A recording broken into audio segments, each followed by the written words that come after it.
and welcome to episode 202 of the FReality Podcast, your fortnightly fix of the latest VR gaming news. We have an interesting show lined up for you today as we're going to be talking about the new Meta retail store. We're also going to be discussing Project Cambria as Mark Zuckerberg gave us a glimpse of their upcoming headset this week. And we have two special guests joining us, Gamertag VR and Denny from Cloudhead Games, to give us their unique perspectives on what's going on in the VR scene right now. To round up this epic show, Nathy has got some new releases for us to look forward to. But for now, let me introduce you to the team and find out what's been their highlight from the past couple of weeks. Also, feel free to let us know what you've been playing in the chat so we can read out some of your highlights too. So first up, when this guy's not cruising through the Friesland on his electric bike, he loves to get wrecked in Rec Room. It's our little blonde brother. It's of course Nathy. How you doing, mate? You all right? Yeah, I'm doing all right. I have mostly been enjoying the weather though, but I've also playing a lot of Rec Room. I live in Rec Room nowadays. Yeah. I like last night I was actually dreaming about Rec Room. I was like, wow, yeah. You've been spending so much time in there lately, and you've been also accessing it via your phone. Is that right? Everywhere. So I constantly jump from where I am. So like sometimes I'm just, at my parents' place and I grab my phone to play it. And then I'm at home and then I'm using my Quest to play it. So you can constantly jump around. It's really nice. I was just going to say, when you said about dreaming about Rec Room, that happened to me. When Gears of War first came out, I played it every night, all the time. And I woke up to a locust strangling me. Wow. Honest, that is true. Yeah. When your obsessions become your dreams. Yeah. Every day. Yeah, every day. Yeah. So you're still diving deep into Rec Room. So that's your highlight, would you say? It's not my highlight, although there is one thing that I want to say after playing it I feel like it's, for me, what I'm learning from this game and what's happening inside this game, it's like constantly evolving. I'm now starting to get at the point where I feel like I'm about to create my own like theme ride, like you would have at Disneyland, and I'm kind of using those experiences that I had and the love I have for theme parks in there. And also it feels like I'm running like a tiny dev studio now where I make my own game.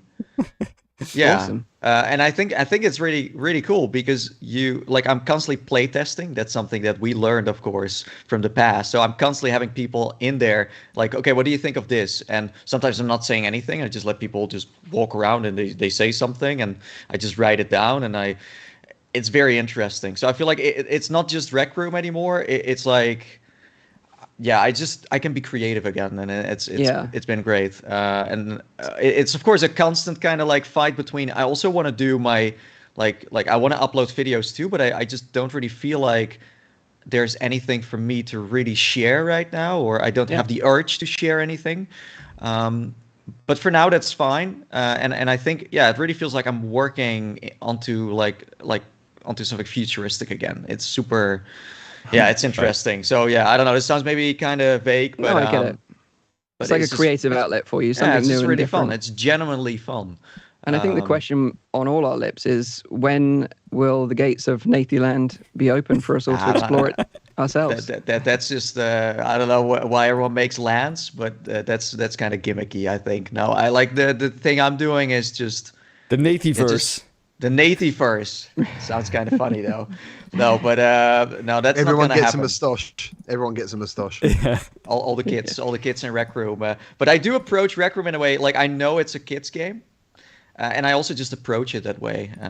So I just make fun of the kids. I'm like, hey, here's Nathy again, the old man, trying to interact with you, cool kids, and it works amazingly. And then you kind of feel this connection. But it's just really fun. But something I want to quickly highlight is, so I played Fracked. It's pretty much the only thing I played next to Rec Room. And I played it on PC because it previously came out on the PSVR, right? Right. Yep. And so I played through the whole thing. Took me, I think it was like 2 hours and 10 minutes. It's pretty quick, I would say. And art style, amazing. It's really cool. Skiing down a hill. Great. Michael Bay explosions everywhere. Awesome. Totally approve. Gameplay wise, okay. Enemies, very dumb. Very dumb enemies for some reason. I don't know what happened to them, but they were really like brain dead for some reason. And yeah, I don't know. Like overall, I enjoyed playing it, but it did feel like I was playing a PlayStation VR game. Yeah. Not only from the visual perspective, because you couldn't really change anything in the settings, but also gameplay wise, like when you were climbing, it was really like, it felt like I was using the move controllers and not my touch controllers necessarily. So it felt like a really quick port to a PC. But of course, they have been working on Little Cities, so I think they just kind of went for just a basic port. But I don't know, like they do need to work on it for sure. I think I feel some of your thoughts there. Like for me, because it was a PC title, it should have graphical settings that you can tweak, especially if you've got a higher end system, you can get the most out of it, because it's kind of got this like fixed foveated rendering view on there. So when you record the gameplay, you've kind of got like the really fuzzy edges. So it would have been nice to be able to crank up the graphic settings. And also it felt way easier playing it on PC because you didn't have the problems to contend with the PSVR. Yeah, you're right. It was designed for front facing. Yeah, and you could crouch in your play space, instead of using the physical cover system. So I like the fact that you could like utilize, room scale to play the game. But yeah, I didn't enjoy it as much the second time round as I did the original time. Right. It's just kind of, it almost feels like this is the kind of game, it works on PlayStation, also for that audience. Their expectations match this game.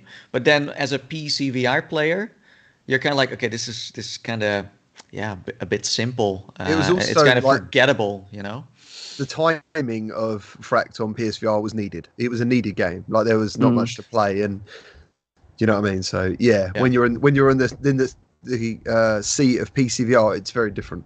Yeah. So I don't know. I would say you don't have to play this game. It doesn't really add anything to your, if you're really desperate and you want to play something on PC VR, fine. But I think for the PC VR players who have been playing all these crazy games, this is not that special.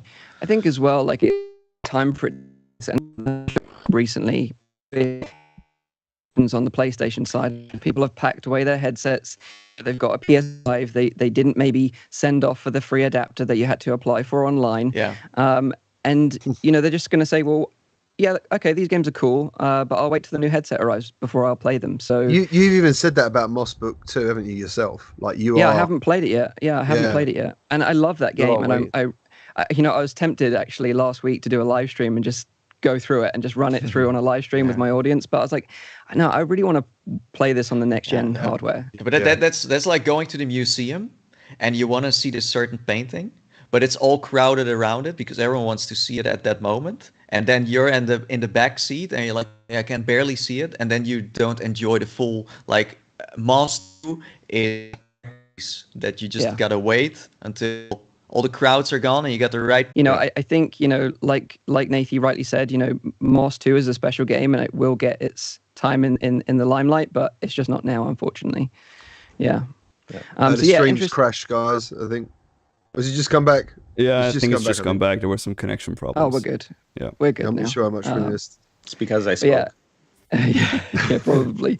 But yeah, interesting insights on Fract there, Nathy. But so let's move on. Next, this guy loves to meticulously plan and build out vast cities in VR just so he can destroy them and watch them burn to the ground. Is the one and only Rowdy Guy. How you doing, dude? You all right? I'm doing great. I'm doing great. I know a couple of weeks ago I was still complaining about the weather being so cold, and I completely flipped around, just like you guys are in Europe.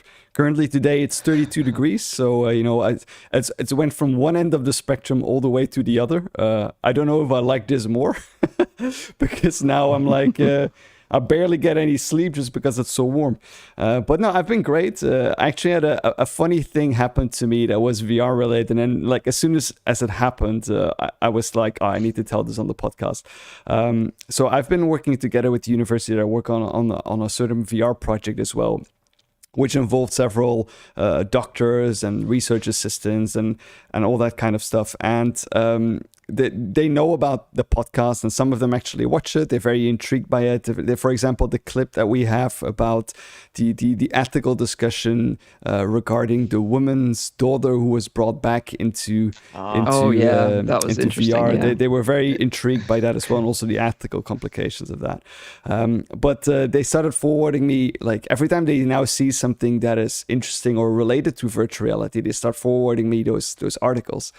So one of the of the doctors, an older gentleman, very intelligent, very specialized, highly regarded. He forwarded me an article as well about the best virtual reality headsets.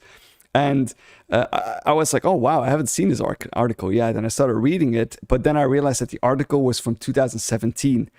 And the thing is, and I didn't realize that before because we're all so on that bleeding edge of technology. We're so on that fringe that we don't notice how fast this industry is moving. All of the headsets that were in that article listed, they're either not produced anymore or they simply don't exist anymore. They had stuff like, it was the Google Daydream was on there, which is a project that, kind of disappeared as well. Well, the Oculus Rift S was one of them. They had the Oculus Go, I believe, was on there. The HTC Vive was on there. And then also the PlayStation VR. And like I was reading the article and like back then it was indeed like, that was like the bleeding edge. And just like a couple of years later, it's like, the industry has moved so much forward that I mean, the majority of them don't exist anymore. So I replied to them, very nice article, but unfortunately these headsets do not exist anymore. And actually new players have arrived. But they're also aware of other headsets like the Pico Neo and all of this stuff, which is kind of funny. Yeah.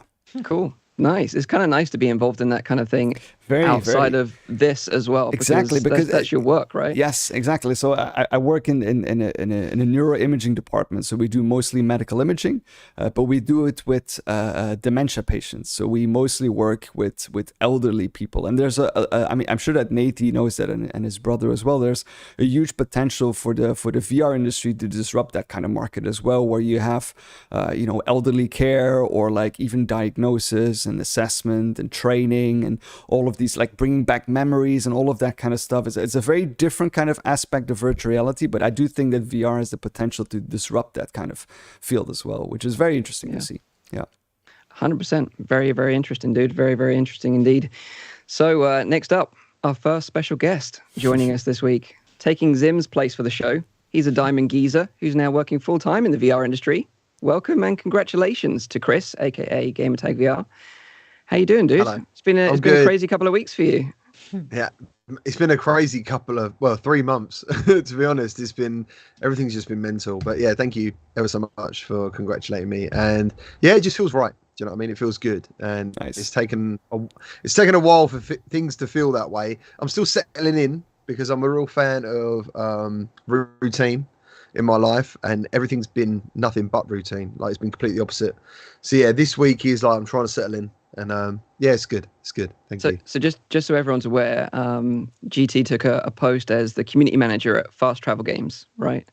Well, yeah, he gave me like a nicer title. I'm like assistant marketing something or other, but I think he's actually going to push me into that community management side of things. He wants me to like be the face for the community, so if there's ever play testing or anything like that, I think that's what's going to happen in the future. But at the moment I'm having to use my brain a bit more, like learn programs and stuff, which is a shame, but I'm trying. You know what I mean? No, I think you'll do a fantastic job, because previously you were working on the railway, right? You did that for years. But yeah, it's great that you finally sort of got a full-time role in the VR industry, and also you got to visit their offices in Sweden, right? Yeah. Congrats. Yeah, like Fast Travel were they were the first developers to ever actually respond to me asking for a free game. Oh, really? Because it's funny, because the first developer for me to respond to a game request is actually on the show today as well. It's Denny. Wow, really? That's crazy. Yeah, so like you, obviously, like I think I was only doing PSVR at the time, and the games on there were quite expensive sometimes. And I remember before I even started, I bought every single game, like doing YouTube and stuff. And I was thinking, I can't keep up with this cost. It's like costing me a fortune doing this. Because in the end, you're like, sometimes you're playing games, or you're wanting to show games that you necessarily wouldn't buy for yourself, if that makes sense. So I started like making this terrible email to ask, if you want to have a look at my channel, maybe you want to share some gameplay. And then I saw you guys, you went to Stockholm. A lot of YouTubers went to Stockholm. You had an event there. That's right. And I remember seeing that and thinking, wow, how amazing. And then, they sent me a key. And I was like, oh, my God. Like, and then literally I've been talking to Andreas ever since. And he's just one of those guys in the community. He has his like finger on the pulse. He knows what's going on. And it was great just to meet him, hug him, and just be like, I don't know, it felt good. It felt really good. And meeting the team, it was really good. And they have these really lovely cakes, and they have this thing called fika, which I've never heard of fika. But do you know? Does anyone know what fika is? Isn't that the drink or something? So I thought it was actually a product. Like they were going, oh, we'll have fika in a minute. I was like, oh yeah, I'm looking forward to fika. It sounds spicy. And then, but it ends up, fika is like an event. It's something where you all eat like dessert together, kind of thing. So yeah, when you're having fika, it's like time to be with people and talk to people and stuff. So yeah, I imagined fika had some sort of sweet icing, bit of a pastry, but it wasn't. Yeah. It was just like completely different. But yeah, it was awesome. It was really good. I went and met the team last week. I only spent 2 days with them, but yeah, it's lovely. It's really nice. So I'm really excited. Okay, so far, job description is if you become a community assistant, you eat a lot of cake and you party a lot. Nice. Well, I'm quite lucky because I'm going to be working from home, so luckily I can avoid a lot of the calories that these guys are going to be having. So yeah.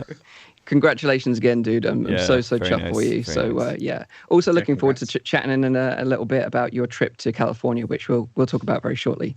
But next up, our second special guest, and one of my favorite guests we've ever had on the show, actually. Sure. He's the CEO of Cloudhead Games, bringing us epic VR titles such as The Gallery, Pistol Whip, and the Aperture Hand Lab. It's Denny Unger. Thanks again for joining us. Hi. Yeah, thanks for having me. Appreciate it. Any highlights? Yeah, I've been doing quite a bit of weirdly VR chat. I get in a lot of trouble because I constantly dump on VR chat, but people don't realize how often I'm in there to pick it apart. Wow. There's so many problems with VR chat. Anyways, maybe I won't get into that right now. That's a long conversation. But so I've been picking apart social VR just kind of in general, and seeing where the problem points are. And there's many. It's a really interesting area because there's so much room for improvement, and there's so much failure in design happening on that front. So yeah, I've been kind of obsessed with kind of jumping into Rec Room and VR chat and kind of all the usual suspects, Horizons, all of that stuff. Can we sort of maybe think that this might be research for something that you might be working on in the future? That's what I was thinking. I was thinking, why would you spend all your time doing that? Yes. Why? Yeah, I just want to also say I really, really appreciate Heroes Hangout from Demio. If you jumped into that little piece, there's something really magical about how they've kind of handled that. Really, really well done. Did you see that they're adding painting to that in the your so you're going to be able to paint your models? Yeah, that is amazing for me. That's like great. when I saw that, I was like, genius. Ticks a lot of Basement boxes. feel. The Stranger Things basement feel kind of thing. That amazing. Is It's funny because I said that the first time as well, GT. The first time I played that, oh man, this feels like in Stranger Things, like that basement feeling. The art style, the theming of that place and the feeling you get from being in it, very well done. It's also got kind of Ready Player One vibes in the basement. But they're just making a lot of really smart choices there in how they approach a fun multiplayer kind of in between space before you jump into the game. So yes, short answer is been doing a lot of research for upcoming stuff that we're working on. Everything we're kind of doing right now is focused on multiplayer. So we have we made an announcement with our blog release recently for our anniversary, saying we're working on essentially a AAA title. I got in trouble for that. So hang on, go ahead. You didn't say AAA because what you did was you put 3 bold capital A's in the blog post. So people made the assumption that you were making AAA games. True. People have different definitions for what AAA is or what that means. To me, it means kind of like a breadth of experience coupled with a budget that is encroaching on AAA budgets, right? It's having resources and experience, and you bring those together, and you get something that's AAA. So we're very excited about it. It's kind of going to be hitting the market in a sweet spot where new hardware is starting to flourish a bit more. Nice. but it's for us as a studio, because it was our 9th year. It marked a really interesting point because we've battled the kind of up and down roller coaster of the VR market in general, and we've seen many of our peers kind of disappear completely. They had to fold up shop. Many were too early to market with games and ideas. There's so many cool experiences from that sort of 2016 period that completely died on the vine because there just was no audience. But it didn't mean that the companies that died along with them were doing anything wrong. They were doing everything right. There just wasn't people there to buy those things. Yeah. You're absolutely right. The other day, someone was saying to me, wouldn't it be cool if you could play Descent in VR? And sure enough, that team made Overload, which is basically Descent in VR back in 2018. And it plays really well. And there's a multiplayer base still going. And yeah, there's a whole deep dive you could do with just kind of revisiting a bunch of titles from that period, kind of like the year or 2 years following the Vives launch. Yeah, there's a lot of great stuff, and it was of a very high quality bar too. I think we all expected the market to be flooded with people at that point, and so all of us are putting a lot of resources and energy into it. Anyways, so it's been a really interesting journey, and the greatest thing, and we're seeing it more and more often with studios that have kind of survived through that period. We're all getting this opportunity to finally do the big things we've always wanted to do in the medium, right? Right. Yeah. And Pistol Whip was very successful for us, continues to be, and we're still doing updates for that. We've got a year planned out of a lot of really cool stuff. However, what this enabled us to do was essentially start a labs division where we could focus a bunch of attention on weird ideas and mechanics that would just otherwise be too risky to handle. And out of that is coming all of this great stuff. And we did a game jam late last year. And that bled into kind of the decision-making matrix on what is this thing, what's missing in VR. There's actually a lot that is missing that still hasn't been kind of touched on, that carries over from 2D markets in interesting ways. So anyways, long story short, I'm very excited about the stuff that's starting to come out of that effort. And I think people are going to be pretty blown away. Awesome. Yeah, I can't wait to pick that apart a little bit more later on in the show. We've got like a big section dedicated to just chatting to you, because I know like we talked for a long time last time you was on, and you've got a lot of fascinating things to say. So we've got a big chunk of the show dedicated to talk about that stuff. So looking forward to getting into that a little bit more later on. Yeah, that and mods. I've been really fascinated watching kind of the successful integration of mods more recently. Yeah. In like the people focusing on those things are starting to do a number of things right, and that's because there are best practices being kind of globally accepted now for certain ways to approach doing that kind of thing. It's interesting because I'm looking forward to getting your insight into, because so we'll get into what the chat played, and then I'll get into what my highlight of the week was, and then we can get into your thoughts on what I played, because I think you'll have an interesting take on it for sure. So what about the chat? What have they been up to for the past couple of weeks? So I didn't see that much pop up, but I have two people who have been doing some VR stuff. We have Watto UK, who has only been playing relaxing VR this week. Relaxing. Is that a general term, or is that an actual specific? That's a genre. That's a genre. Relaxing VR is a genre nowadays. Great title. On Flight Sim 2020, by the way. Right. Yeah, and all I'm gonna say, don't do it like Mike did, because then you're gonna crash into his house. Mike is flying and reading the manual at the same time how to do it. It's a very dangerous combination. And then we have Meeseeks, who has been, surprise, been playing Pistol Whip, and he says it rocks. And recently completed the Western level. Totally felt like a badass John Wick, and the music is fire. So there you go. That's a review right there of the whole playing. Nice. I also want to give a quick shout out to Darsh Angel as well, who gave us a super chat saying happy weekend, everyone. So yeah, thank you very much for that. We really appreciate it. So my highlight this week, I got to experience Resident Evil Village in VR.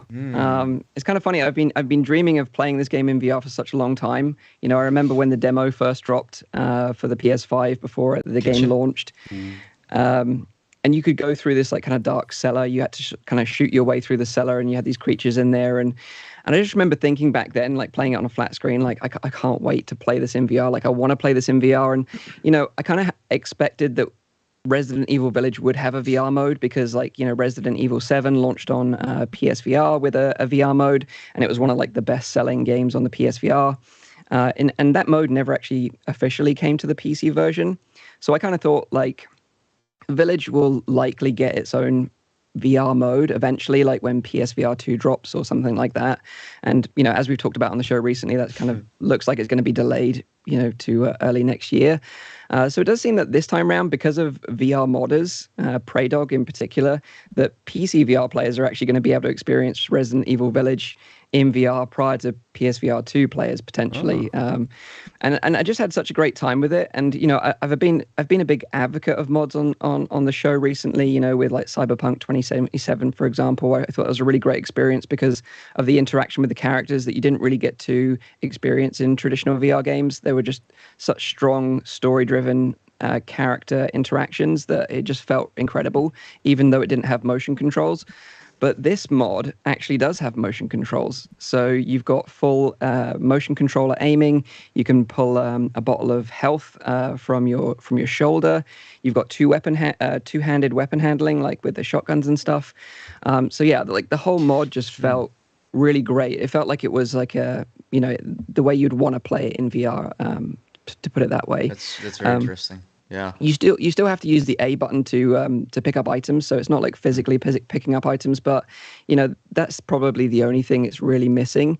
I would say the other caveats are that you need like a really high-end PC, obviously, to run these mods, just like any other mod that we've covered on the channel. Right. But and the other thing is that with both Resident Evil 7 and 8, because both are going to get this mod treatment, both mods are releasing at the same time, so you're going to be able to play them both on PC. I would just say that both of these games have a lot of scripted sequences where you, the player, don't have control of the camera movement, and you're being like thrown around a room by a big vampire lady, or, you know, she's slamming you through the floor and you're falling through. So there's a lot of really intense moments that will make you motion sick. So you got to bear that in mind. You can skip them, you know, they are optional.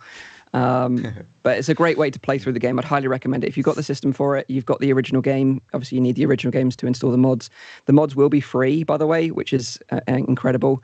Yeah. And we've added a link to the mod sort of page in the description below. But the mods don't actually release until next week. The sort of builds that are on there right now are early builds. But it's also done Resident Evil 2, Resident Evil 3, Resident Evil 7, and Resident Evil 8. Yes. Like, it's incredible. Yeah. Yes. The only thing they're really missing is, like, I don't know how difficult this is from a modder's end, but being able to flatten those moments where the camera's out of control, out of the player's control, being able to basically, like, sorry, what was the game? Do you mean like make a virtual screen? Exactly. Almost like what Resident Evil 4 did. Exactly. Res 4. Putting the screen out in front of you when there's those, you know, it's like the director taking control for a second and not making you sick. It seems like the simplest fix for trying to apply this stuff to older games. I don't know how difficult that is for the modders, but that would be the solution. And I'm kind of curious because I saw you tweet recently, because you're not a fan of stick locomotion, right? You're not a fan of smooth locomotion. If it fits your design and your game and it feels good and doesn't make people puke, I'm all for it. I remember this conversation. This was a few months back, wasn't it? I dump on stick move all the time. At least once every. I remember this. But I think from your perspective, you're always thinking about the new player, right? Whereas I think, you know, because we like, especially us as gamers in the VR space that have been in it for such a long time, we almost forget that we all felt sick at some point playing these games. We don't feel that anymore because we've kind of like, I don't know, developed, you know, a kind of like a resistance to that. Yeah. But we do often take it for granted that new players, you know, they see these videos that we produce and they go, oh yeah, of course I want to play Resident Evil Village in VR, and then they jump into it maybe like, you know, just after buying a headset, and they feel really sick and they wonder why, you know. Yeah. Is there vignetting or anything happening in nothing? No comfort. So that's whatsoever. that's the other thing I would say is, like, for any mods, it would be great if they could somehow incorporate some kind of vignetting for forward velocities to get around some of that stuff. But my thing isn't that, you know, stick move is just crap, and don't bother with it. It's not just about onboarding new users that are really sensitive. I'm still sensitive, and many people at the studio are very sensitive, and that's a good thing. It's more about, we still haven't found the locomotion scheme that is the WASD of VR, the WASD with mouse control. No one has found that. Or I would argue that still hasn't been found, because we're stuck. So many designers are not designing for the medium. And when you do that, you get better results. Like Ultimex just released a bit of a teaser trailer, for example, and they're doing a really brilliant thing, right? People are already dumping on it because it doesn't have stick move, but they're entirely missing the point. They've got these like nodal systems set up across the arena where you're dashing to the nodes so that you can focus just on aiming and shooting and situational awareness. So they've simplified locomotion, but the benefit of doing that is it makes the game incredibly fast, because you're zipping around the arena in this very rapid dashing motion. Anyways, it's a game that's built around kind of one of the weaknesses of VR, but they made it a strength. And we need more developers to think that way. Yeah, it's the same kind of concept that we saw back in the developers of Static, who made like PSVR, who also kind of embraced the concept of like, okay, we don't have proper motion control, so we're gonna make a game that embraces that kind of concept. And I think that's still one of the best implementations of controller users, where you just have a controller, but your hands are like glued and stuck to that. I think that's just brilliant that they've done that. Bad Matter has done that great as well. What I find intriguing about, because this is what I said last month, like this year is going to be the year of the sequels and the AAA mods, that there's this market is growing so fast right now. I think a lot of people are kind of bored of other like traditional VR stuff, that they want these mods, because these mod guys, they do it full time now. They're guys who make $10,000s of dollars on just making VR mods now, because there is suddenly this scream for, as Mike said, deeper storylines and everything.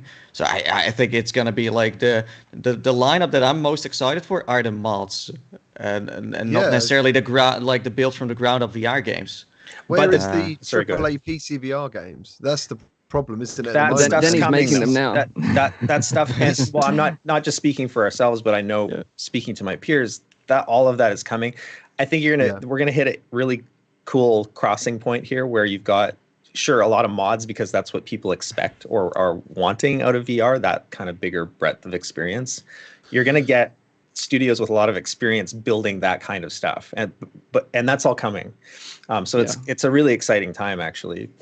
I think it's really PSVR2 is going to play a massive part of this. 100%, yeah. And I think it's reassuring to hear that from someone like yourself that knows a lot of other people in the industry as well, because we don't hear that, because it's a bit of a radio silence time at the moment, and we'll talk about that in very shortly. But we've said it's been a slow year, and I think a lot of devs, they're obviously working hard behind the scenes. They just can't share what they're working on right now. And there's so much secrecy around hardware itself. Of course. So everybody is radio silent right now, not because there's nothing happening, but because there's so much happening. Exactly. Yes. Exactly. I was going to say, if you guys, and Eric brought it up in the chat, there's a game called Rogue Ascent. It's on App Lab, and it's a game where basically you just use hand tracking to move, which predominantly or normally to me means it's going to be quite slow. But this game is the opposite. As soon as I wanted to move one way, it went that way. To fire, you literally make a gun hand, and if you want to reload, you tip it upwards, and the gun reloads. It was a really clever use of. That's the one that you brought up last week, right, Mike? You and Zim played that one. On the last show, Zim and I both had it as our highlight of the previous 2 weeks. Yeah, we both enjoyed it so much, and it's a great game. They invented fast-paced hand tracking. Pretty much, right? Yeah, so and that's not using 2.0 either. So no, it'd be interesting to see how much that makes it better, a better quality experience. Absolutely. So let's get into the news then, because we've got a lot to talk about today, and I'm sort of keen to get on a little bit. But the first thing I want to talk about is the Meta retail store, because Gamertag, you were fortunate enough to be flown out to California with a few other creators to visit the new store. And you got to check it out and explore the products that they had on show there. What can you sort of tell us about your experience jumping in and what you got to try out in the store? I mean, as for aside from VR, there was Facebook Portal, where they done this. Everything's still a bit Facebook. I think it's a bit confusing, but yeah. So you got Facebook Portal. They had like a portable version of it, and you went into this like little soundproof booth, and the lady talked you through the experience, and then she made a call to another guy who works at Meta in another room, which was a kitchen. It all set up, and like they acted out like this call.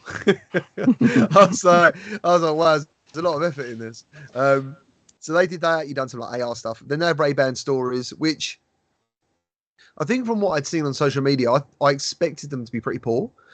People were saying, "Oh, the video quality is poor," things like that. But I actually really, really like them, and I use them all the time. My wife has now taken them, so yeah, she's using them all the time. And then yeah, as for the store itself, it was really cool to see like the old headsets up on the wall. But the best bit is the mixed reality wall. I can't remember. I think it's like a 30-foot screen or something, and it sort of curves around. And unfortunately, there is a bit of delay. There is a lag in what you're seeing. But I don't think people who aren't us will care about that too much. They just need to get the idea that that person is playing golf. And you'd be like, what is it like? And you'd be like, well, it feels like what you're seeing. Like, I'm on a golf course. And the only thing that didn't work was the sound for everyone else. So above us was like these surround speakers. So you get the sound from what they're doing as well. But yeah, like for what it was, for people just to be able to walk in, try a headset, and then have, I don't know how many people see a mixed reality experience. That's really cool. Like that. So what are the games that people get to try for the very first time when they go into VR? Pretty sure it's Beat Saber, Golf Plus. What's the sports one they try and push the membership one? Supernatural. There's two others, and I can't remember what they were. Oh, is it? Pistol Whip's in there? Yeah. Nice. Yeah. Nice. So did you have to agree to allow them to demo it as like a? Yeah. Oh, okay. That's cool. So there's 5. Yeah, I knew there was 5. A Pistol Whip looked great in mixed reality, obviously. So I wanted Space Pirate Trainer in there. I thought that was a really good mixed reality game back in the day and looked really cool. But yeah, otherwise from that, it was very impressive. And awesome. Yeah, it was good. It was good. I hope more things like that happen. I hope it's not just. I hope it's the start of the norm one day. Because VR needs mixed reality for the outside folk. Like, it makes sense that way, I think. Because like something I think the store looks awesome. I think the only thing it's missing, and that's something I got to experience when I went to China, where HTC also has a store, and they have like group things where you can select, you go with a group of friends, you all get to experience VR in one room. So like a social experience, and they were usually kind of basic, like standing ones where you just shoot like zombies or something like that. But I think a social, like, because it's a social company after all, but like adding some kind of social thing to this store would be very important, I think, because that's the most magical thing ever, like getting to see a friend in VR. Without a doubt, one of the best things or most memorable I ever done was at Gamescom, Vertigo Games. We did a location-based Arizona. Yeah. That's just so special. You're not using joysticks, Denny. You're just walking around. Yeah.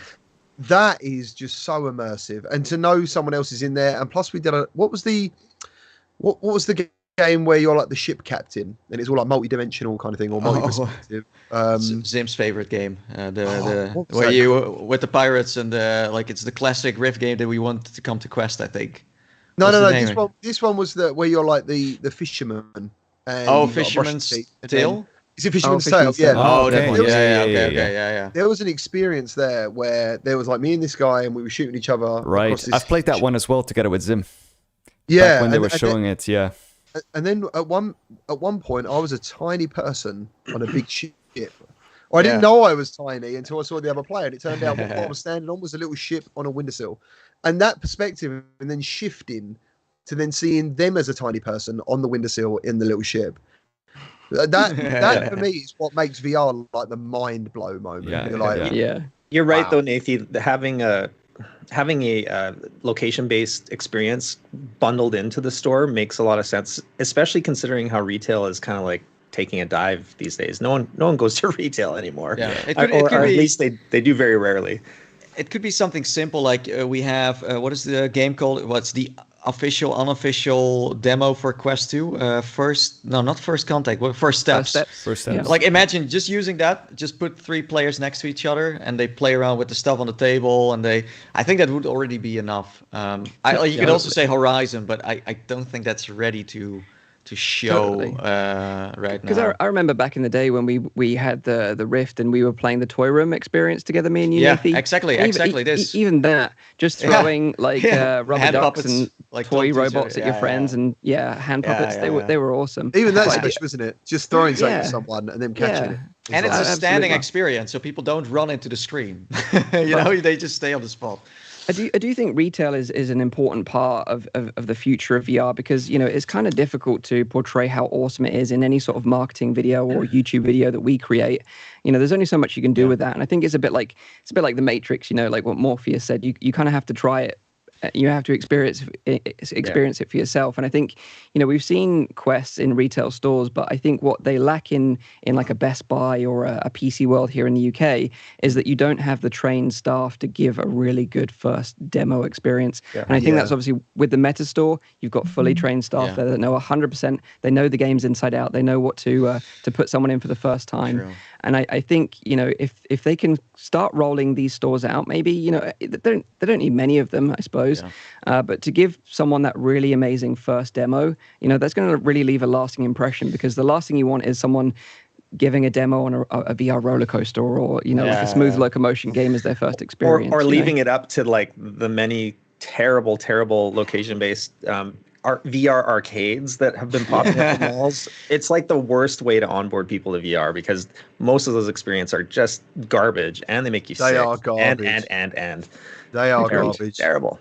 Agreed. But it was great to see that, you got to meet up with fellow creators as well out there, a few friends of the show as well, and hang out with them. They're awesome people. So I was super jealous sort of seeing you all out there together. Oh, it was awesome. That was the best. Like, I did love the Meta Store stuff and like going around San Francisco, but being with those people, and it's quite funny how the more content creators and influencers I meet sometimes is how they can have like hundreds of thousands of followers, but they all feel quite lonely at the end of the day. Do you know what I mean? And they feel like they haven't got really anyone to talk to about certain stuff because you can't really talk to anyone about YouTube outside of YouTube. So it was nice to just be able to get together and just like everyone just chat about stuff. It was really good in VR and it was great. It was awesome. It was awesome. Great. Yeah, great. The other thing I want to mention whilst we're on the subject of Meta stores is that we all know that the online store recently changed from Oculus to Meta. And it's kind of like there's like a Facebook Meta branded store now where you can buy the Quest 2 officially through. But weirdly, it's Bradley posted this today on Twitter, but weirdly, if you go to the setup pages of the older headsets, like the Oculus Rift, the Oculus Go, and the Oculus Rift S, they've bizarrely rebranded them to the Quest Rift, the Quest Go, and the Quest Rift S. And it's almost like they're just erasing the Oculus name completely from the history books, even of their setup pages. So it's kind of bizarre. Like even the original Quest is just called the Quest, but with their kind of naming convention, you would think it would be called the Quest. But it's like wait, why is it the Quest Rift S? The Quest Rift S. Why doesn't it then just say Meta? I mean, Meta Rift S. I know it still doesn't sound great, but then at least that makes more sense. It does seem like some sort of typo error. Like someone's got the wrong memo here because but this doesn't make any sense. They seem to be working on changing the website a little bit there. So they must be kind of working on things. It's very weird. It sounds like it doesn't sound great. It does make more sense though, like you said, to call it the Meta Rift or the Meta Go. If I still don't want them to call it that way, but it makes more sense. Yeah, makes more sense than the Quest Rift anyway. That's even more confusing to consumers. The Quest Rift, and plus, like the search results and the SEO on the people are going to get so confused. But anyway, I found it funny what Eric said in the chat. So maybe you just press Control F and then replaced Oculus with Quest on the entire website. Maybe that's the case. It is bizarre, but I thought I'd mention it. So yeah, if you want to see that, go to the setup pages of the new, the sort of Meta Facebook website. So now let's move on to Project Cambria, because this week we've got a few new snippets of information about this new headset, because Mark Zuckerberg, he posted a short clip, and he also did a live stream as well, actually, on his Facebook page, talking about their upcoming headset. And in the clip, Mark kind of wears the Project Cambria, although for some reason it's blurred out, so you don't actually see the headset itself. It's kind of weird. Why did he do that? That was so strange. We do know why he did that. We all know Bradley. We all know what he did. It's to hide. No, it's to hide certain features of the headset, I think. Like, so that's... According to Boss, they thought it would be funny to do it that way. Yeah, that's brilliant. Okay. Yeah. I think the one that I saw someone suggest was that maybe it wasn't quite the final form factor that they were going to maybe release to the public, or maybe it was a further on version of what's going to be released, so they kind of didn't want to that's what I was thinking. Show their hand. I think it's just a marketing beat they don't want to miss. When they do the big reveal, they want to show the hardware as it is, and I think it was just marketing people saying you can't show that. That makes sense. Even though, to be fair, though Mark is the boss, as we know, a lot of stuff has leaked already. You know, like we had the leak with the internal setup videos that leaked online, and then we had the product renders that sadly it's Bradley made up from seeing some pictures of it. But anyway, who knows? They blurred it. It kind of looks like they want to reboot that they are the ones who are in control of when you're going to see the stuff. Well, in reality, they're not in control anymore because the community already knows. So they're because it's still far away, you know. It's like it's months and months away. So they that's also a good point. Is we're all VR geeks, right? So we watch all the news. The general public doesn't watch this news. That's true. Yeah, so they don't know what Cambria is or what it looks like. We're in this bubble together. That's true. Definitely. Wow. It's definitely a bubble. It is a bubble, yeah. So the clip showed Mark trying out a new mixed reality experience called The World Beyond. It's an experience that blends the real world and the virtual world together using a full color pass-through mode of Project Cambria. It's kind of interesting because like the whole beat with Cambria that I've seen so far is like promoting mixed reality, which is kind of more AR functionality over VR functionality, even though it is a VR headset. And it's kind of interesting because if you look back a couple of years, I think it was Michael Abrash in one of his like prediction talks at the end of a Connect. He kind of said that he thought the foreseeable best AR headsets would be VR headsets with AR functionality. And it's kind of like that's actually coming to fruition with this specific headset. Yeah. So it's kind of interesting there. But the footage that they showed was like of a virtual pet type experience, similar to what we've seen before with like BOGO on the Quest. But this time, this kind of cute little creature is actually running around your real world environment. So it could be jumping on your sofa, for example, or something cool like that. They did say that this experience, The World Beyond, will also be coming to the Quest via App Lab in the future. But of course, the only way to experience it in full color pass-through will be with the Cambria headset when it eventually launches. I thought it was kind of weird of them to show this predominantly in the clip. They did touch on like productivity and fitness as well, but the majority of the clip, even though it was just a minute long, was mainly about this virtual pet experience.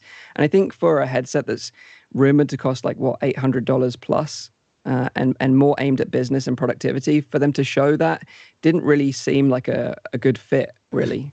Well, like for some reason, every time we see like something AR related, there's always an animal showing up at first, and then we can finally get there. That makes sense to do that, something throwing a rock. Because I think it's easy to understand that it's something that people grasp, and it comes back again from that Tamagotchi era where people like used to take care of pets like that. And I mean, they did show other things as well. I'm sure that you'll highlight them in a minute, but I will, I understand why because it's something that you grasp in order to show off kind of features, and it's probably again like that first steps kind of experience in order to introduce people to the concept of using that pass-through, that color pass-through. It's also probably easy to make something that is graphically unrealistic, I think, rather than to make something like if they would put like a real dog in there, people would be like, it doesn't look like a real dog. But if they put this like weird kind of creature, then it has more like that kit kind of thing immediately. But it's probably easier for people to understand what this is for. The big problem though is that it doesn't, let's just be honest, it doesn't look good.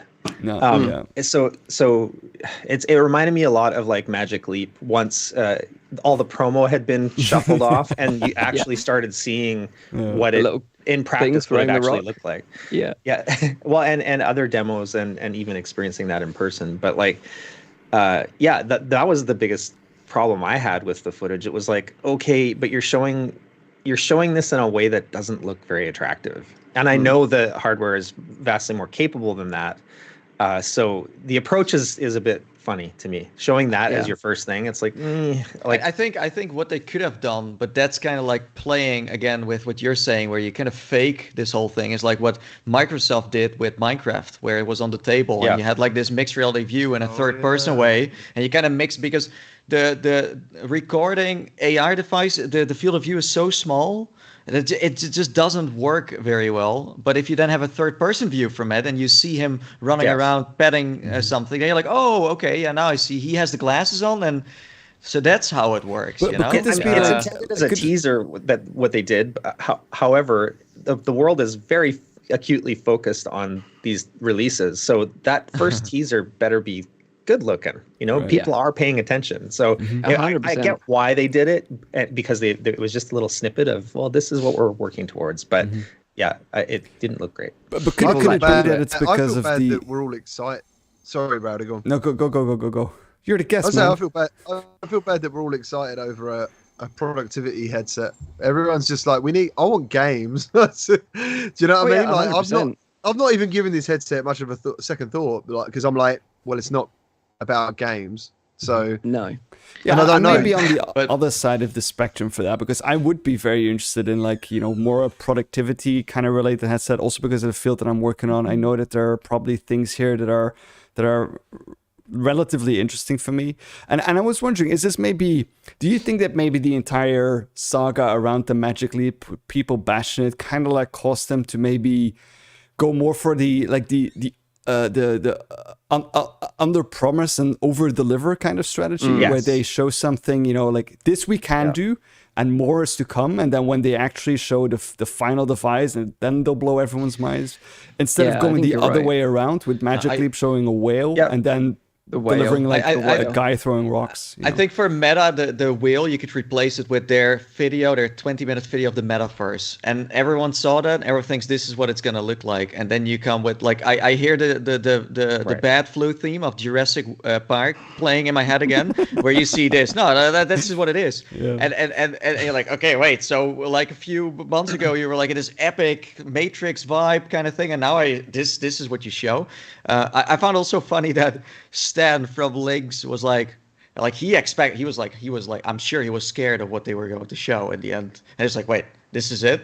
So for him, it's good, because other companies are also looking, who are also making these kinds of... But that's what I'm saying. Is it maybe a strategy that they're like under-promising and then over-deliver on that promise? I think you're exactly right. Do that. All it highlights for me is that their recording tools that we've complained about for years and years aren't any better on the next gen hardware. It hurts them in the end. So we look forward to those crappy aspect ratios again in the future. But one other thing I want to highlight is that he did a live stream. So shortly after posting this clip, he did a live stream with Jesse Shell, who's the owner of Shell Games. They made, I Expect You to Die. They're making Among Us, which is coming soon as well.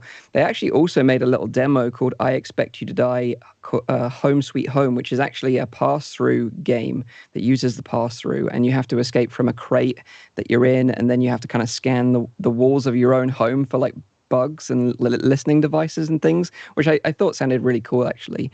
But one of the real things that stood out for me throughout this live stream was that Mark said, I would be surprised if by the end of this decade, if more people aren't using a VR device as their primary work device for more of the day. And I was like, wait a minute.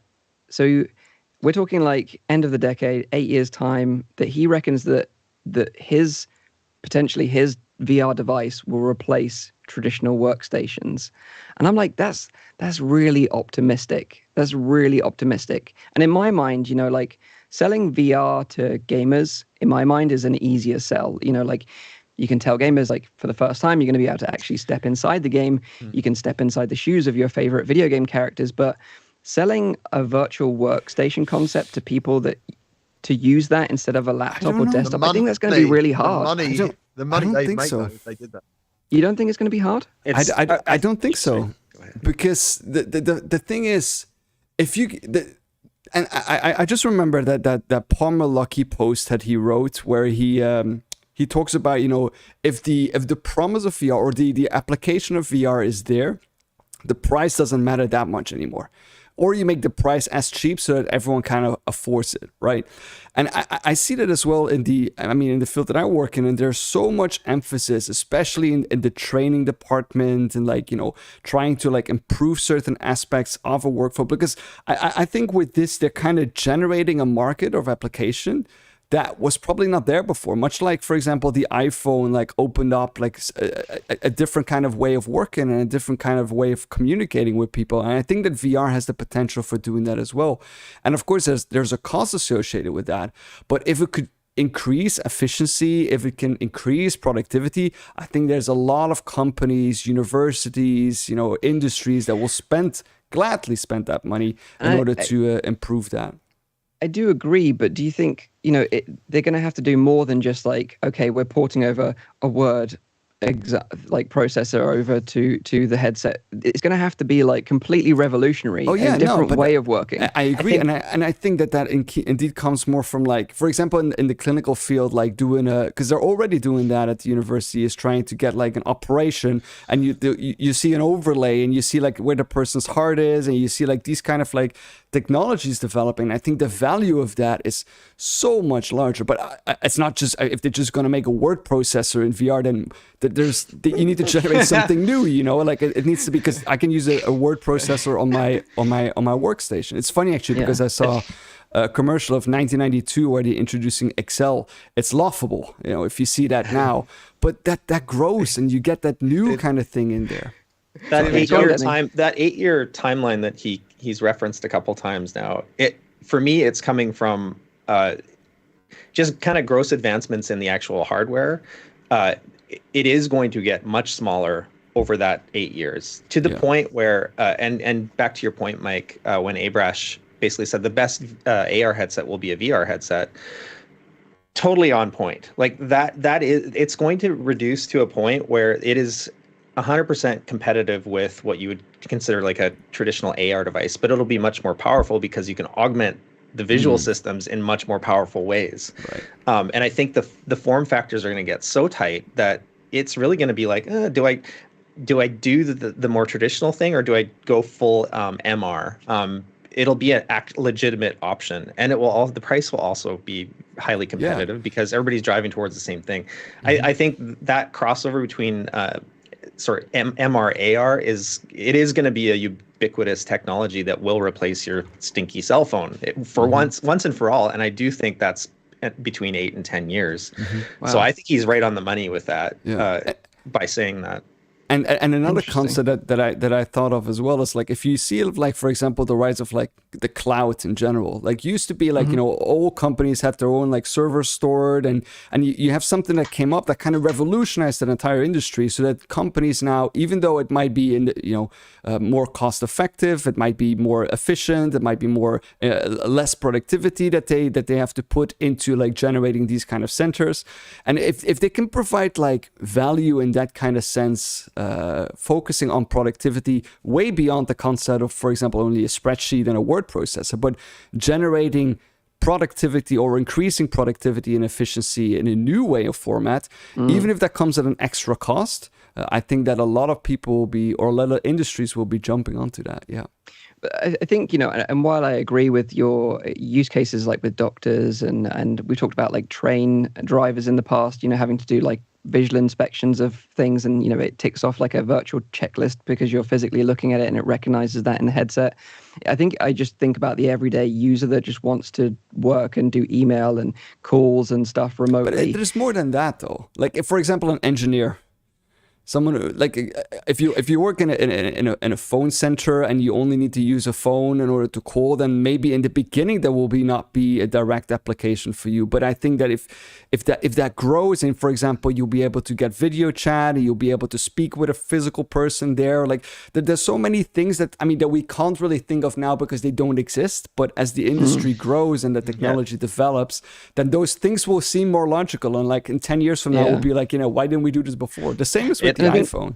Yeah, it'll be a cloud of apps following you around that you can just drag into wherever whatever task is at hand. You'll be able to. And I think you touched on a really good point there, Denny, and that's the cost. Because if you think about a laptop cost or a desktop cost, if you had multiple monitors for a desktop, for example, you're talking like serious money there. Whereas, Mark's vision is that you'd have multiple virtual monitors that you could put all around you and work from those. So I get it from maybe the cost balance will tip people more in the favor of the headset eventually because it will offer more functionality at a lower price. It's not just that. It's the craziest part of all of this is once the technology reaches that critical point. Yes. Like there's going to be automated FLIR-based room scanning and weird shit like that. Anyways, map out your entire environment and be able to reskin your environment in any way you want. Like it starts calling up the necessity of, or how we value tangible things in general. All this junk decorating my office right now, it all goes away. Yeah, I do too. I wouldn't get rid of it just because AR. If you get rid of any of that junk, let me know first because I want first dibs. A real estate agent, for example, like reskin the apartment. Like there's so many things. It's just tangible things start disappearing. Your TVs, like there's so many industries that will be directly threatened and replaced by once that technology hits that. That's why there's so much confidence or overconfidence in MR, AR, because they know that once you get those things right, you start replacing tangible things in a very literal way, and whole environments are skinnable and changeable, and that's the point where the consumer market goes, oh, holy crap! This is really a world changing technology, and it won't matter. They'll be in just for those basic things. Okay, interesting. I'm still skeptical, but I find your thoughts on it interesting. Go on. Next time when he comes on the show, like his whole room is empty, he just sits on a cardboard box. Yeah. Then we know it's time. Just in his pants as well. Like that's what I'm saying. Then you know we're there. Then we finally reached that point. Yeah. But some other snippets of information were shared by Boz in an Instagram AMA session. He confirmed a few things. One, that Cambria will be available to consumers to buy, because some people thought it might just be locked to like businesses buying this headset, but you will be able to just buy it apparently. He did reiterate the fact that it will be expensive because of all the new tech to make the color pass-through possible. He also said that it's going to work with Oculus Link and AirLink, just like Quest, which was kind of interesting. He said that the cameras work by using both RGB and black and white cameras used together in conjunction with each other to do a color pass-through. That also uses infrared beams for depth sensing to provide a better reconstruction of the world around you. So he basically said that, if you think of Quest pass-through now, it's very, very rudimentary, was never really designed to be used that way. But this new system, this new pass-through will actually make you feel more like you're part of a physical world that you could reach out and touch, and you're going to get that sense of depth around you, which is, it sounds compelling for sure. The thing is, the moment you experience full RGB pass-through, you can't go back to the black and white warp thing anymore. That's right. I see everyone getting excited about you can play I Expect You to Die and everything on the Quest 2. I'm like, I don't want to. I don't think it's great at all. I don't like. It's also kind of dangerous because, as I said, the view is it warps around. So it kind of puts you off when you walk around. But after trying the links, pass through, I do think, again, people are going to overhype this and they expect this to be the sharpest thing ever, and the colors, everything is gonna look super accurate and stuff. This is the first gen version of it. It's gonna look great, but it's not gonna look what you think. It's not gonna be your eyeballs replaced by your eyeballs, and then you're gonna see things. That's what I'm saying. It's got enough going on in terms of the tech stack required to do that thing properly. It's kind of like the first gen of that thing, so that developers can actually prove out all of this, all of the hype scenarios and concepts need to be proved out to show everybody, this is absolutely the right direction. We just need a couple more generations of hardware, and then we'll be somewhere really special. What sort of price point do you think the Cambria is going to be at? Like you touched on price earlier, it's high end. But... Yeah, I think it's going to be like $1,000. I think $800 to $1,000. I think is probably a realistic price. But at first you thought like 600, right? 600. Initially 500. I did, but I did see an article pop up where they suddenly say it was 800. Yeah, they said 800 plus.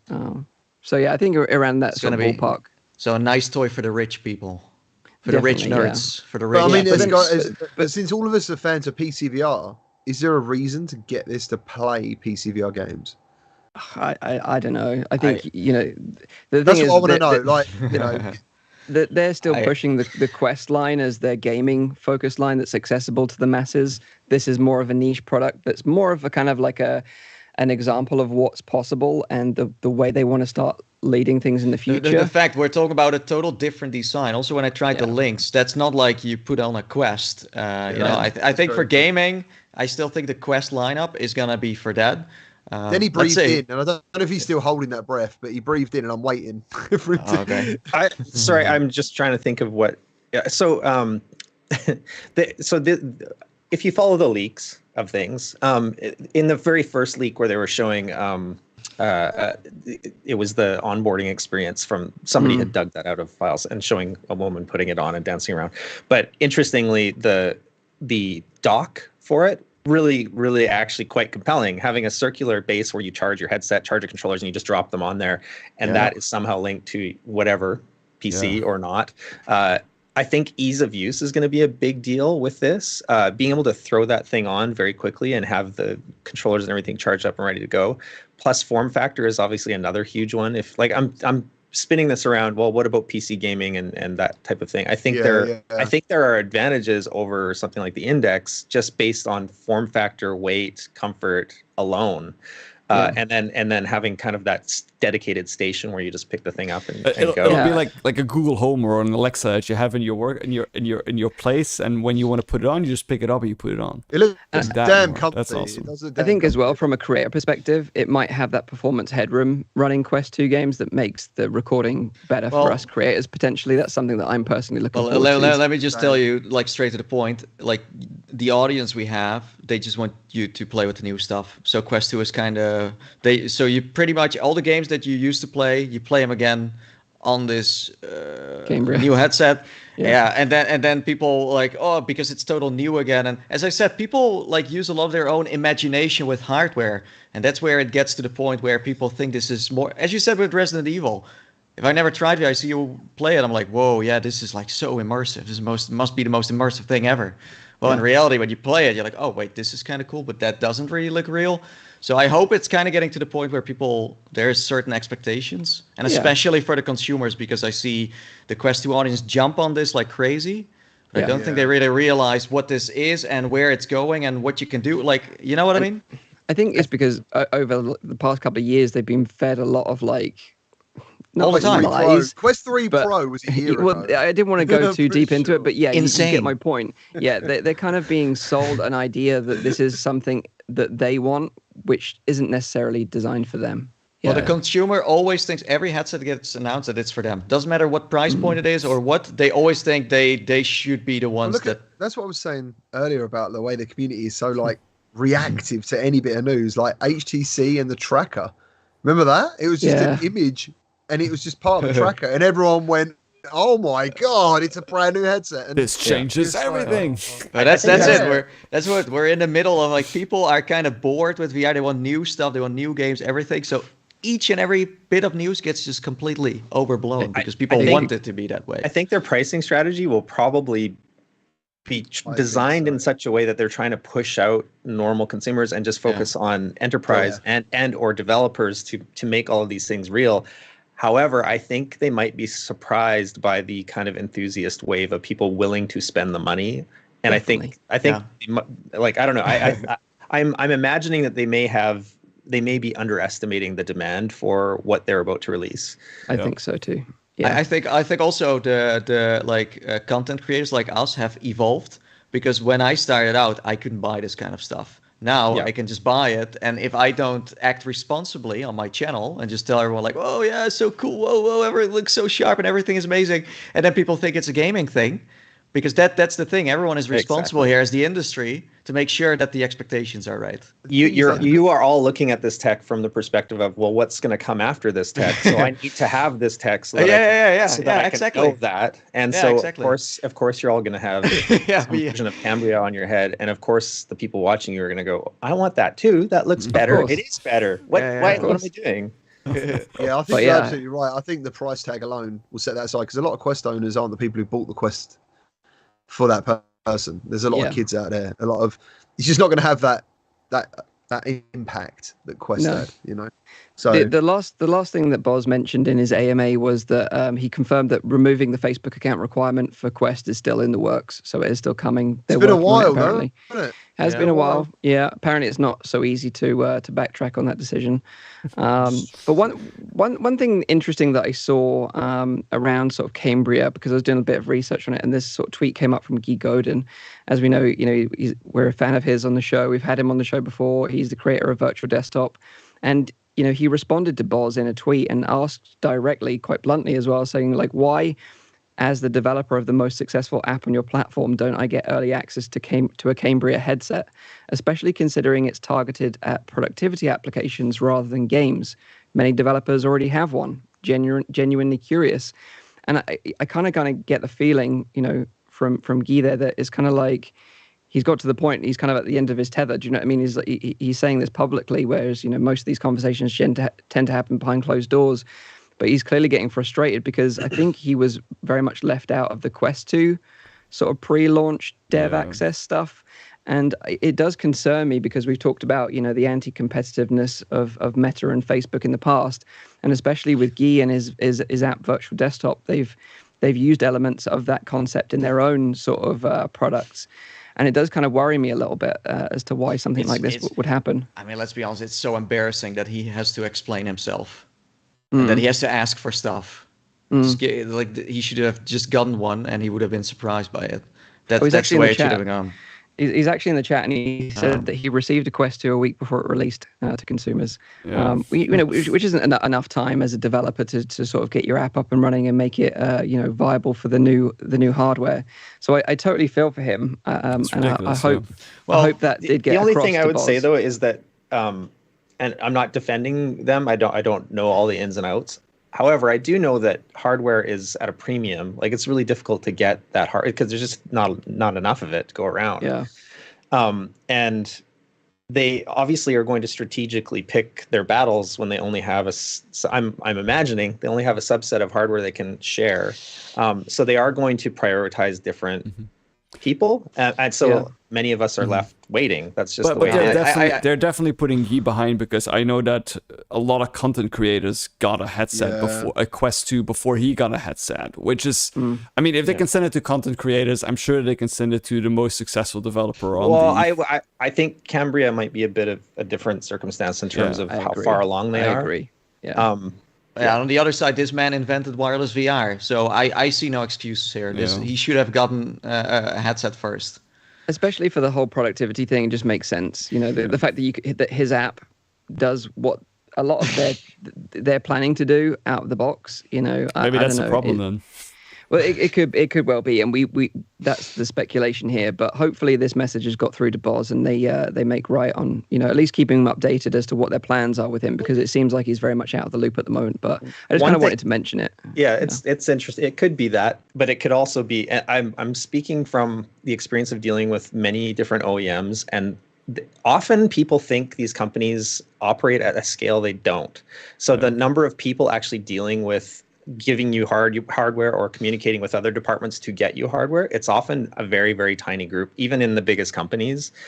So there's an extra layer there of just kind of general bureaucracy. Like people are overloaded. I think that's fair to say across the OEM spectrum. Like all of these companies, they're all getting bombarded by XR experts or enthusiasts or whatever, and they often just don't have bandwidth.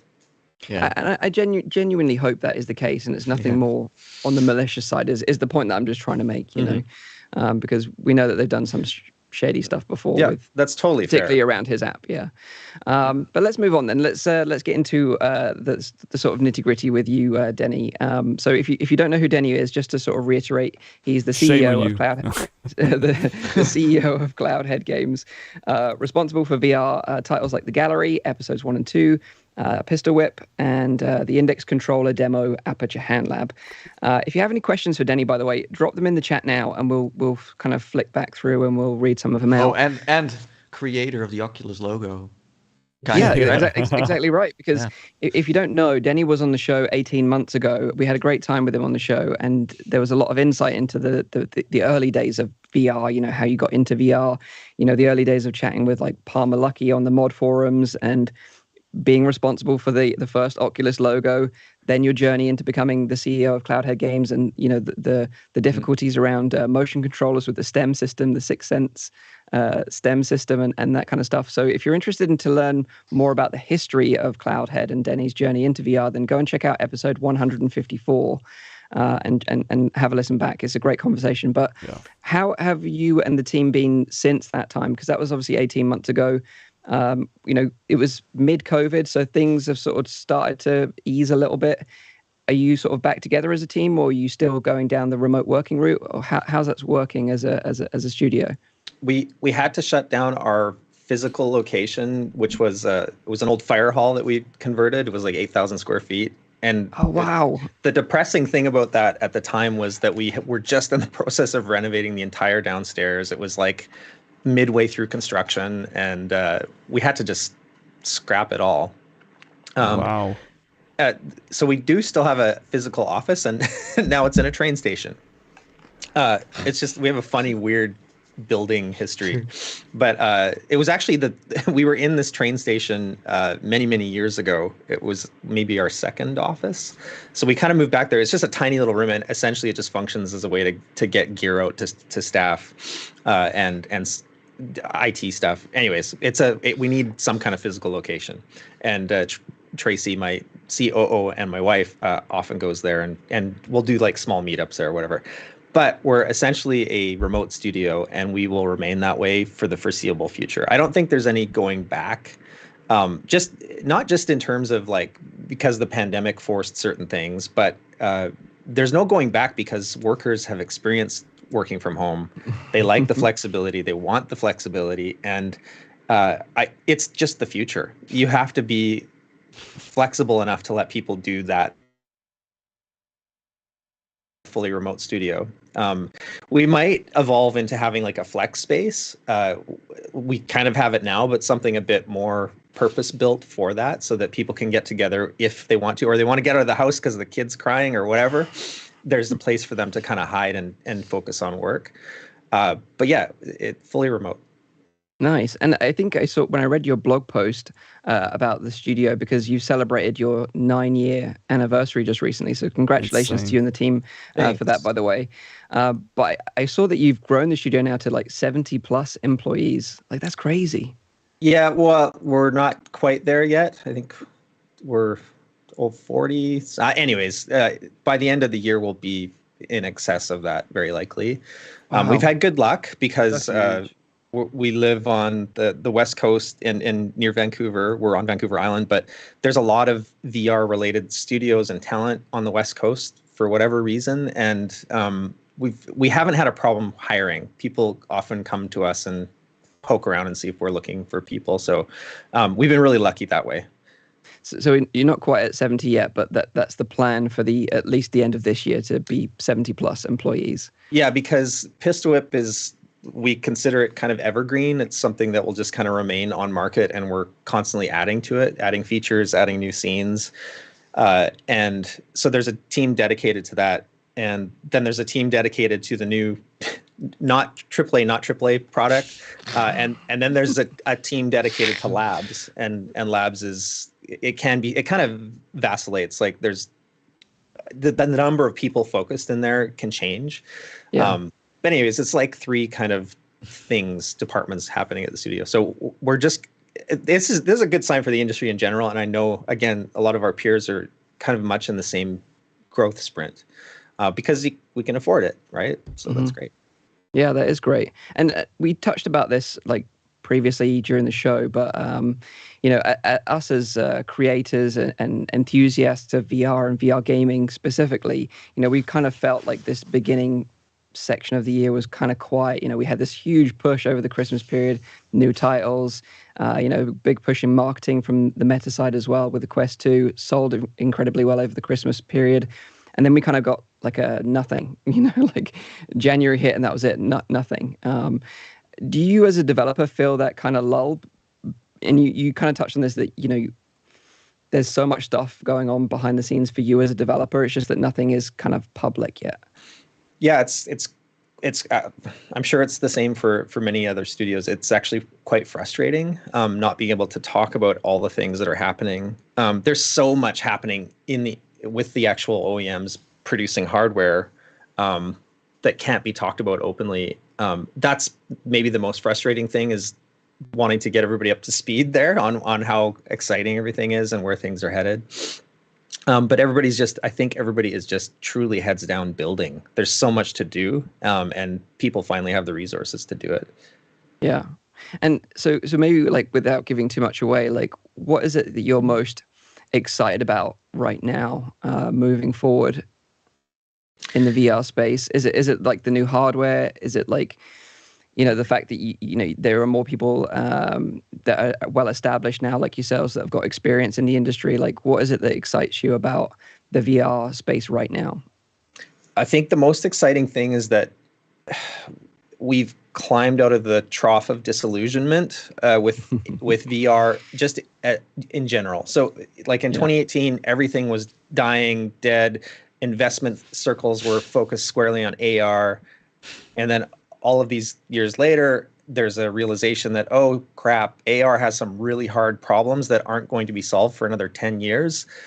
What's this MR thing? Anyways, there was an entire pivot where all of these companies started investing heavily again in VR, getting excited about, VR, MR. And everybody's jumping back on that bandwagon in a really serious way. Like, all of the major players, anybody you can kind of assume, they're all pouring massive resources back into VR. Interesting. Mm-hmm. And knowing that and seeing kind of the future roadmap, it's like the next 2 and 3 years it's going to be extremely busy. I think the competitive landscape is going to change a bit. There's going to be kind of a rebalance of who's dominating the industry, who isn't. I think that's nothing but good news for VR as an industry. And I also think there'll be what's really fast is of this MR push. I think it's going to draw a lot of new people into XR. It's going to draw a lot of different segments of the public into the tech that just didn't exist before. We were all gaming focused, and that's good. That's how it needs to start. However, the way that they're pushing, they're grow the excitement and enthusiasm over the market. The market is going to grow leaps and bounds over the next 3 to 5 years, which is incredible news because it's already doing quite well. It's only going to get better. So what you're saying is like 3 years down the line, I'm going to get another email where all of the tech is going to be forgotten about. Yeah, you were totally bang on saying that because things change so rapidly in this industry. People, when you talk to somebody who's not tuned into what's going on, they're still stuck in Rift days, or Oculus Go days, or it's like they were frozen at precisely the point of that 2018 drop into the trough of disillusionment, and they went, it was a fad, and I didn't really pay attention to it after that. There's a lot of people still like that they don't even know that the Quest ended up dominating the market and solving a number of friction points that make it super easy to jump into VR. Like the Quest in our house, it sits on the couch, it lays on the floor, it's on the kitchen counter. That is probably the biggest reason that technology has succeeded where all other efforts have failed, because you're not tethered to a PC. It's super easy to jump in within a few seconds. You're in an experience. But most consumers, or many kind of mainstream consumers, didn't experience that wave of VR, and they don't recognize how radically that changed the industry. Yeah, no, I totally agree. And it's interesting that you say that there's more players that are pouring money into the to developing stuff and working on stuff behind the scenes, because it has kind of been a one-horse race for a long time.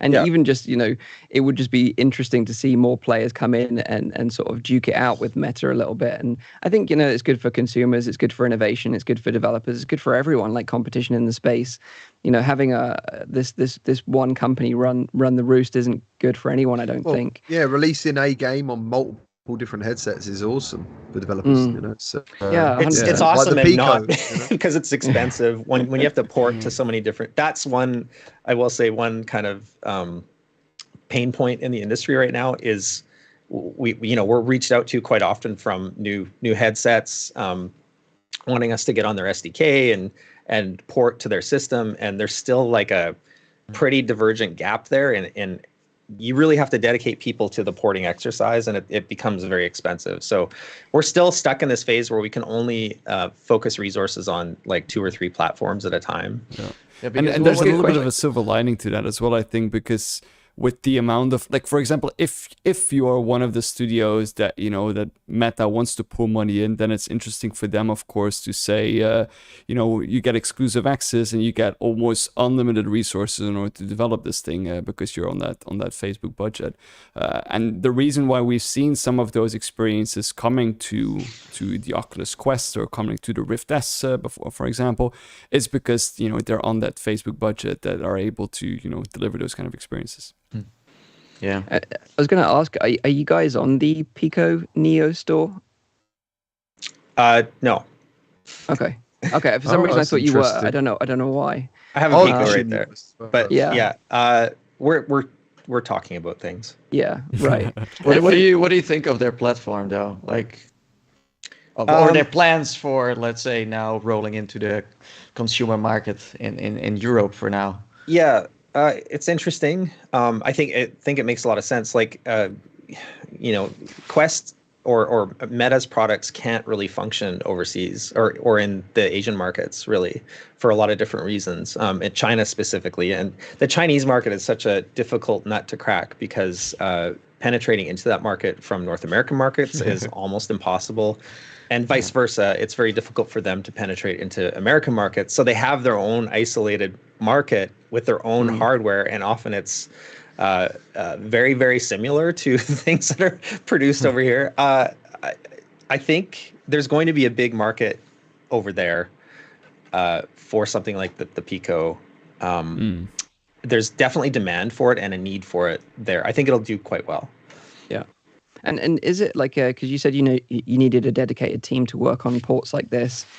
Is it because of the subsystem that they use to run these games? Like, is it like an OpenXR problem, or is it like, what's the issue for you as developers there? It's just, well, it kind of depends on title a little bit. So like we have leaderboards that are shared across platforms, but creating a leaderboard, there are some problems with regional issues. Like we have to create a special custom leaderboard backend for China because we can't have those systems sharing data in that way for a whole bunch of reasons. So some of it depends on your title and what features you have to kind of support on the back end if it's a live service thing like ours is. But some of it is just that the SDK is, they always say, this is kind of like universal for all OEMs. They're always like, oh, it'll only take you like a week to port. And now we just openly laugh because that's just not the way it ever goes. It's more like 6 months or. Oh, really? Wow. Yeah. I think that's the assumption as well from a lot of like the gaming side is that porting, because the controller layouts are getting more similar, but it might make your life easier, but it's still a lot of work that goes in behind the scenes. Basically you have to, depending on the hardware, obviously, often shaders will break. So on the programming side or the visual side, there are often visual errors. Shaders will break. There'll be artifacting. There's like a whole gambit of visual problems that can come from trying to port to different hardware or SDKs. It's basically a whole sea of unknowns the second you're playing with any kind of other hardware, and it's aside from the obvious things where you're making sure the sensor data is the same and making sure there isn't bugs there. But it's literally a gigantic open sea of problems usually that you have to kind of work through. Right. It just takes a long time. And in terms of like, if you've done a port for a particular game or experience for one piece of hardware, does it make it easier to make it as well for another type of hardware? Are there general things that you can like kind of like port over? Or sometimes, but it's really hit or miss. Right. Sometimes, I guess, is the answer. Yeah. Because one of the things you tweeted about recently, you were talking about Apple, because obviously Apple's kind of like this lurking beast that's been in the background for years now. You know, every year we get someone saying that it's going to be happening this year, it's going to be happening this year, and then it never happens. But you sort of said that Apple's biggest strategic error is assuming that VR game devs aren't the right target developers for its upcoming MR device. Yeah. And is that kind of like a bit like, you know, a little bit of a poke of the bear to sort of say, you know, like, why is that happening behind the scenes? Like, why are they sort of disregarding your skill set? Because, you know, people like you, a well-established VR studio now, you know, you've been in the scene, you know, almost 10 years. You know what the limitations of the hardware are. You know what the capabilities are in and out. Like, it just makes sense to hire people like yourselves. But why aren't they doing that, or why aren't they listening to what you guys have to say? Yeah, it's actually been a really interesting conversation, and I've heard this privately as well. They just generally don't respect game developers, which I understand. However, the why I was saying this was a strategic error is because what they probably don't realize, and what many OEMs may not realize, is that VR studios, especially the ones that have been around for a long time, have had a lot of AR hardware in their offices to pick apart. We've been approached by all of the majors trying to find answers for what is the utility and fun of AR, because they're having serious problems finding those answers. And I think a big part of it is that they're not hiring people who understand how to onboard consumers into technology. And guess who does that? The game developers do that. Yeah. They understand how to teach people how to use tech. And how to onboard them into any experience. It doesn't matter if it's an application or a game. There's a level of understanding there, system awareness, and design that is required to really do those things successfully. But the bigger point is that we've picked apart AR hardware, and I know my peers have too. And there's been these really fascinating back and forth conversations with the companies making the stuff, saying, "Look, you're still missing this, and this. And until you solve X, Y, Z, this is just all Fantasyland nonsense, really. Like, this is not, you're trying to offer us hardware right now. However, it is hard bound and constrained by the things it's not doing properly. You can't do the thing that the vision statement for what everybody thinks AR should be until you solve X, Y, Z. So why are we even trying to build this when you don't have that capability at all? I can't even fake that design right now for you with the constraints of hardware. So it's like, well, we're just not there yet. I'm saying this was kind of the past series of conversations. And the proof of that is their own people can't figure this stuff out. Their own internal teams have a real tough time boiling down the constraints of current hardware and making something meaningful to consumers. So there's this weird kind of desperation conversation that has happened over the years about, well, shit, we don't know, like, we can't find this magical nugget. Can you guys see what you can do? And so anyways, that comment on Twitter was more of an expression of, listen, we've been dealing with this stuff for almost a decade. So why you're not considering VR studios as valuable resources to figure this out, it blows my mind. Especially I don't even understand it. Sorry. Especially because, like, in the beginning of like that new VR revolution, I remember that you were part of this kind of team that was like put together in order to like try and find out how do we do user input, which is, you know, in gaming, it's like on a PC, it's very, very easy because you look at a certain screen, but you can't do that in VR because you have, you know, you don't always look at the same thing. And I remember that because it was a very interesting, I don't know if it was like a conversation or a blog post or a series of videos that you guys did, but it was very interesting to see, like, from a VR developer perspective, to see like how user input is being generated. And I think a lot of companies, especially like the bigger ones that are so used to, like, you know, developing products, not only gaming, but like for like a PC audience or like a productivity audience, is that they forget those like kind of like basic things and simply don't know how to do that. So I do agree with that.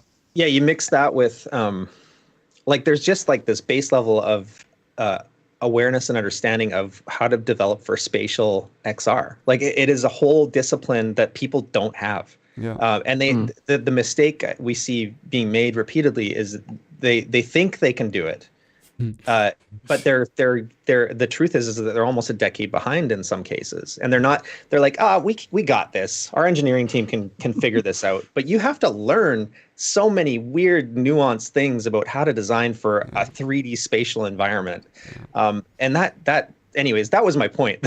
That skill set is kind of hard won, and you have to like battle your way through it to really understand it. And I think, if they see that Valve has trusted you as a company to onboard everyone with their new controllers, right? With the Aperture Hand Lab, like you've done that before. You know exactly how to do that with new hardware. It's because they distill it back down to, oh, well, you're just a game developer. Like, we're not going to trust this multi-billion-dollar effort to a bunch of game developers.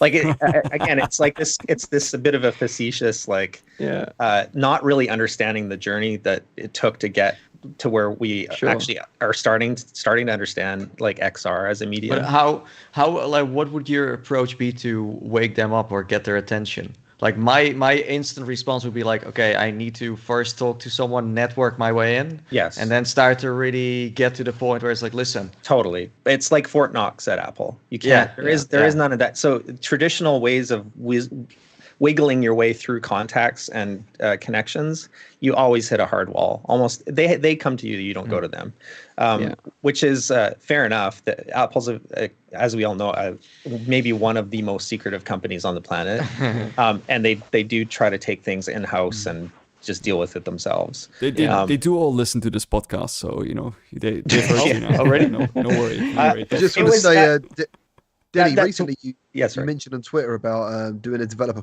podcast. Did that turn into anything? Is there any push for that? Because Bradley's mentioned it, and I was one of the people who would love to see that happen. Yeah. Well, we've talked about it for 3 years about doing something like that.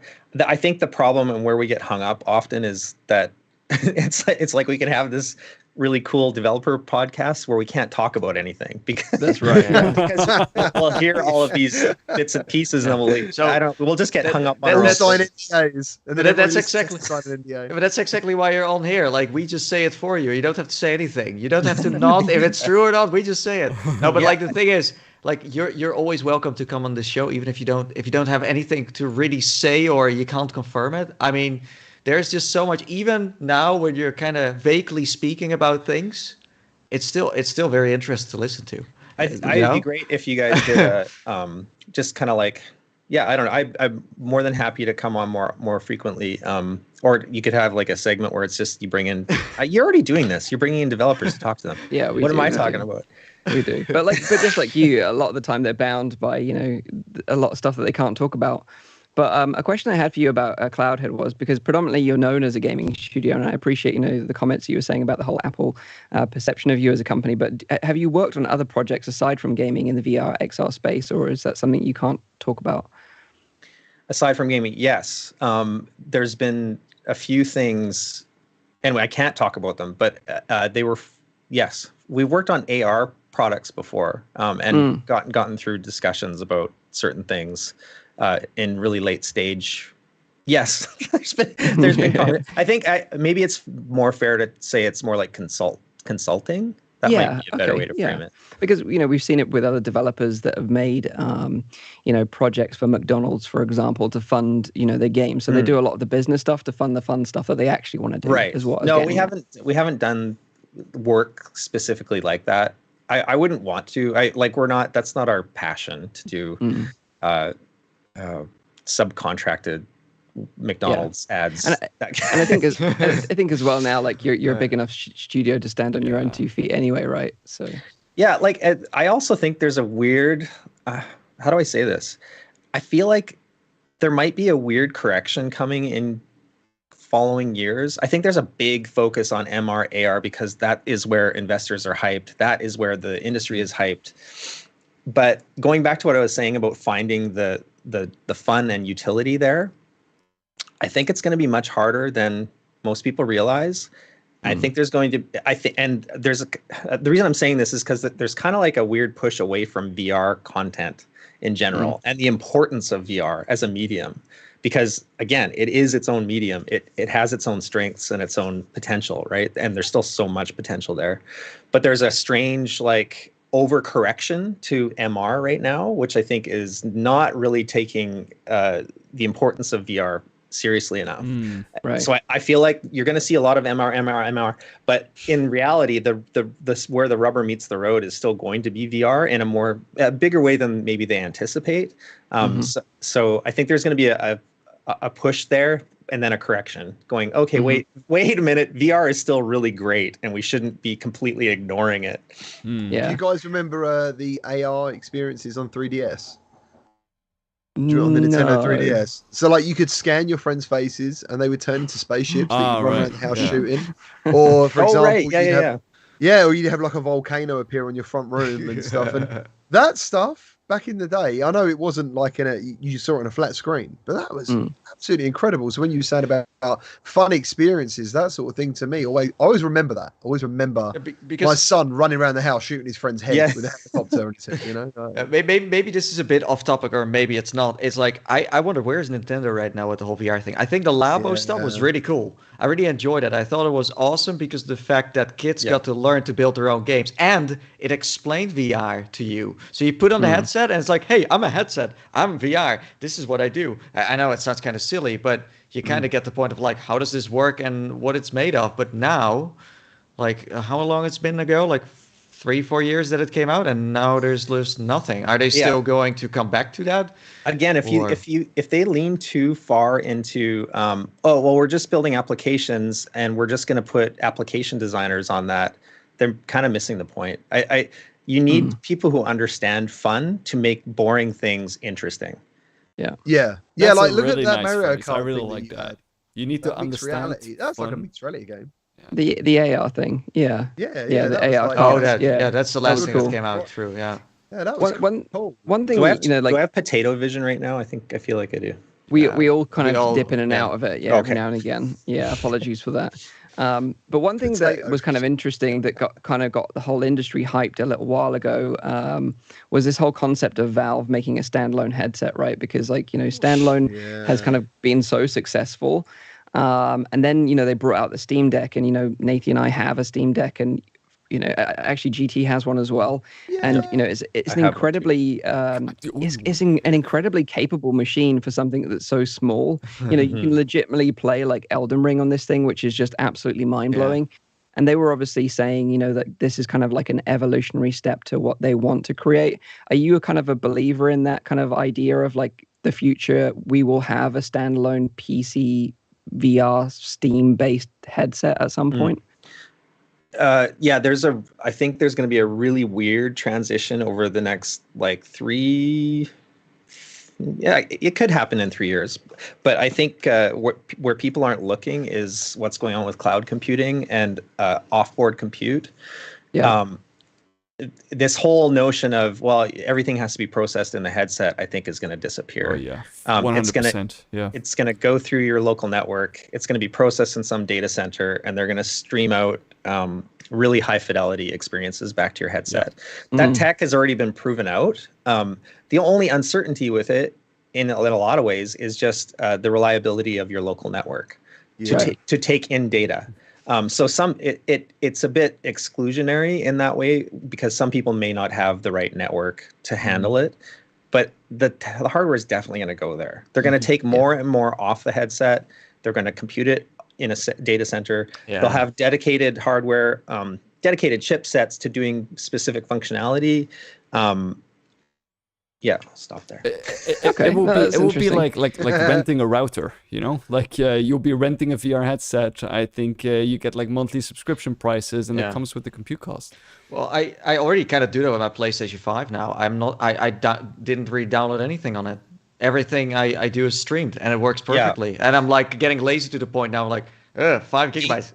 Totally. Game Pass on Xbox. That's me and my son. We're constantly just streaming games. We don't download games anymore. We just stream. It's for boomers. The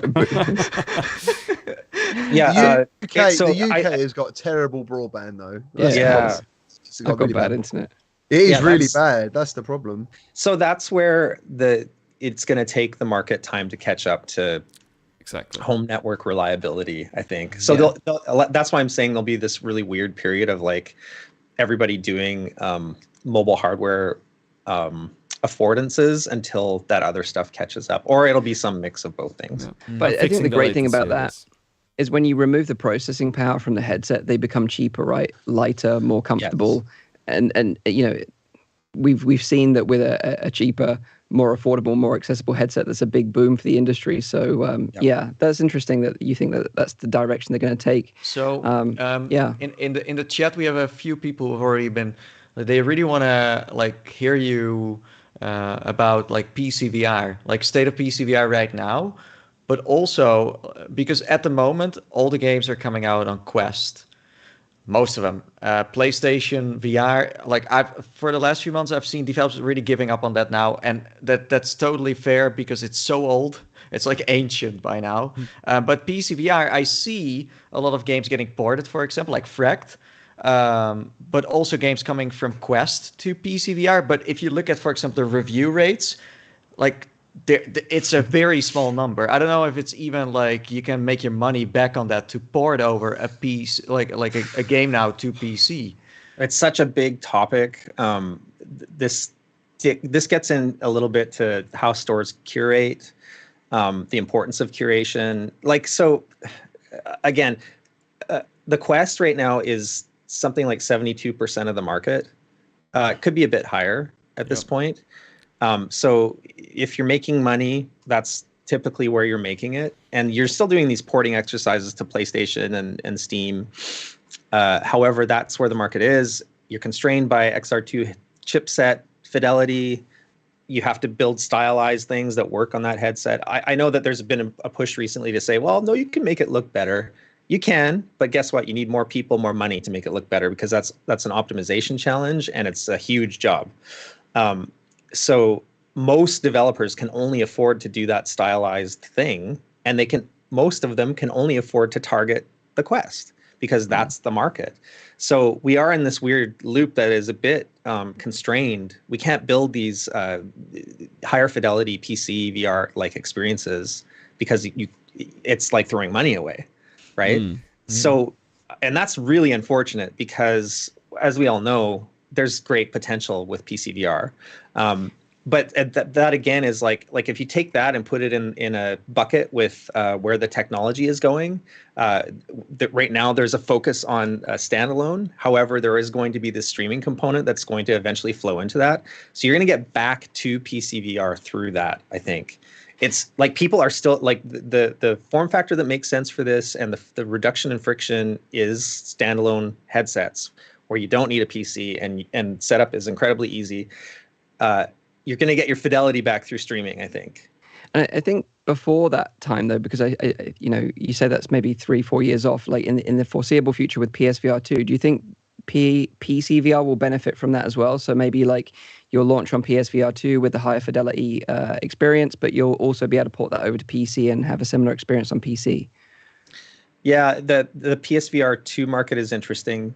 That's targeting a very different consumer base. So this is what's frustrating, right? We can do like a high fidelity VR experience for PSVR 2. That again, it leans more AAA. It looks better in all ways, and then that's also portable to PC. Sorry, PC and PSVR 2 share the same kind of DNA that way. Like you can make something really visually impressive.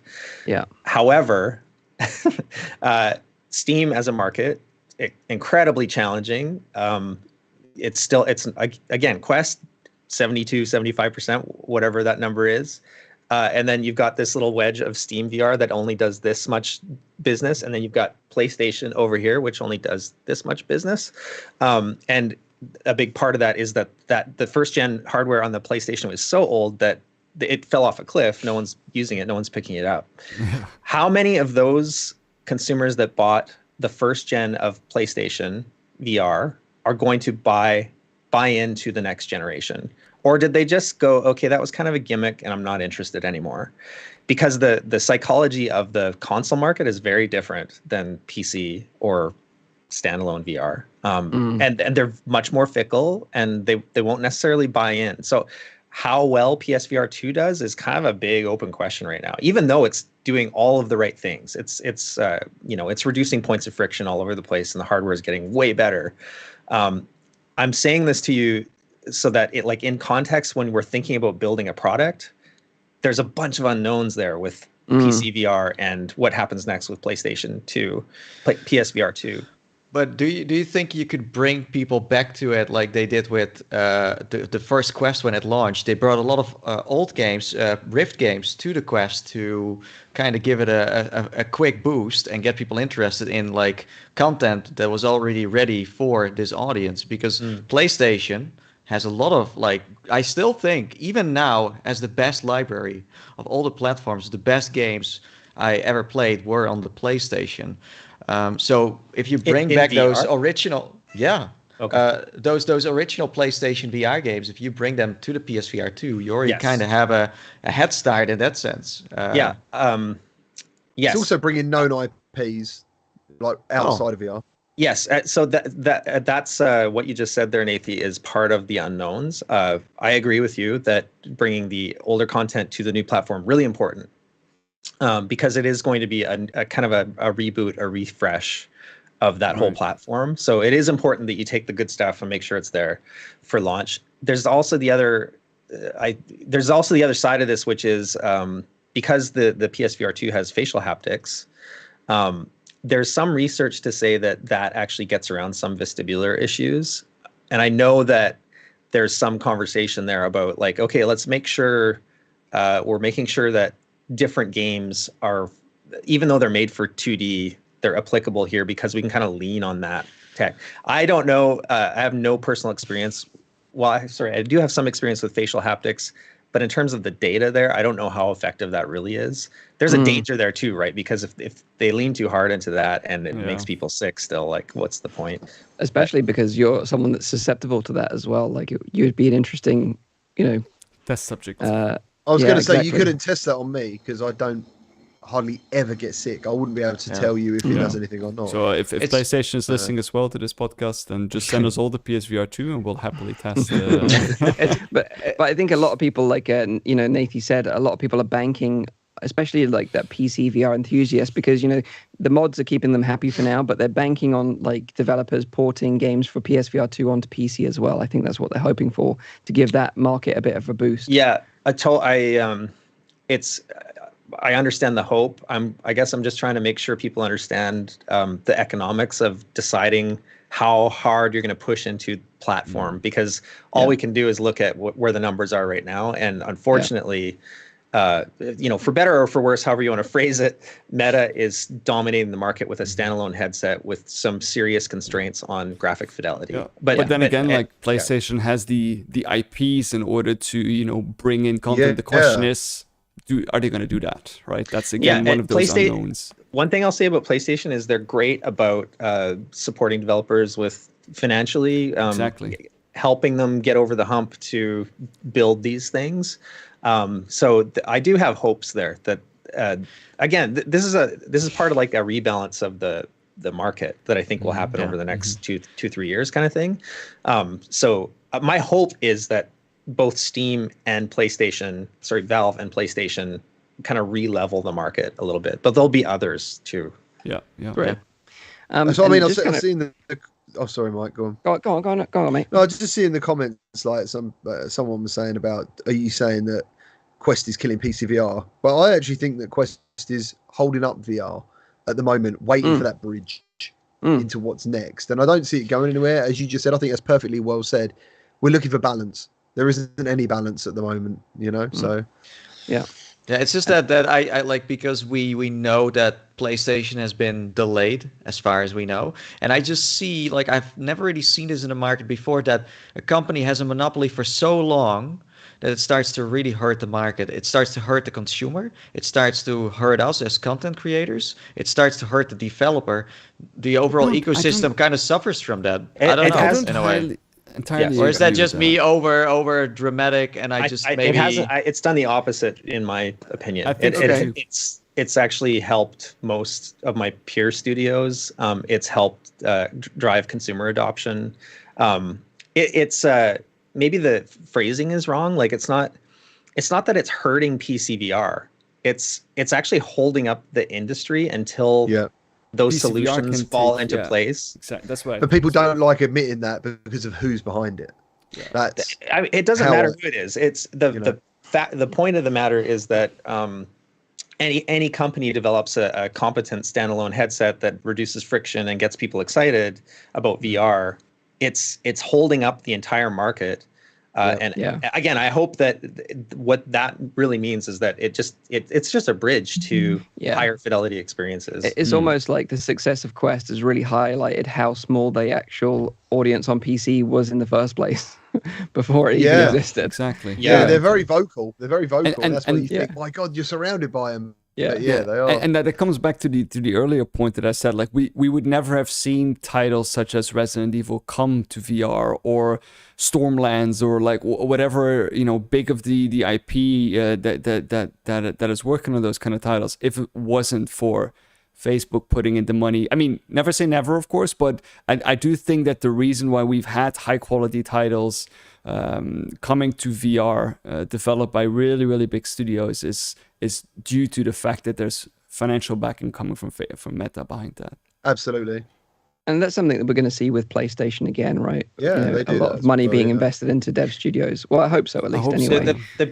I think the bigger contributing factor to like money being reinvested into content, like at bigger studios, is there's an actual provable return for other studios. Like we're actually earning money. That never happened pre 2018. Like everyone was like, at least as far as I know, everyone was either trying to dig around and find investment, or they were self-funding to dangerous degrees, or like everyone was desperate. But it turned a definitive corner where people are making millions of dollars on their titles, just based on the virtue of their titles. Your studio as well, like because of the experiences that you deliver, you show what is possible on a device like this, and I think that that combination of the financial backing maybe from Meta, and then more the indie dev studios that started out just trying things on their own and developing things that are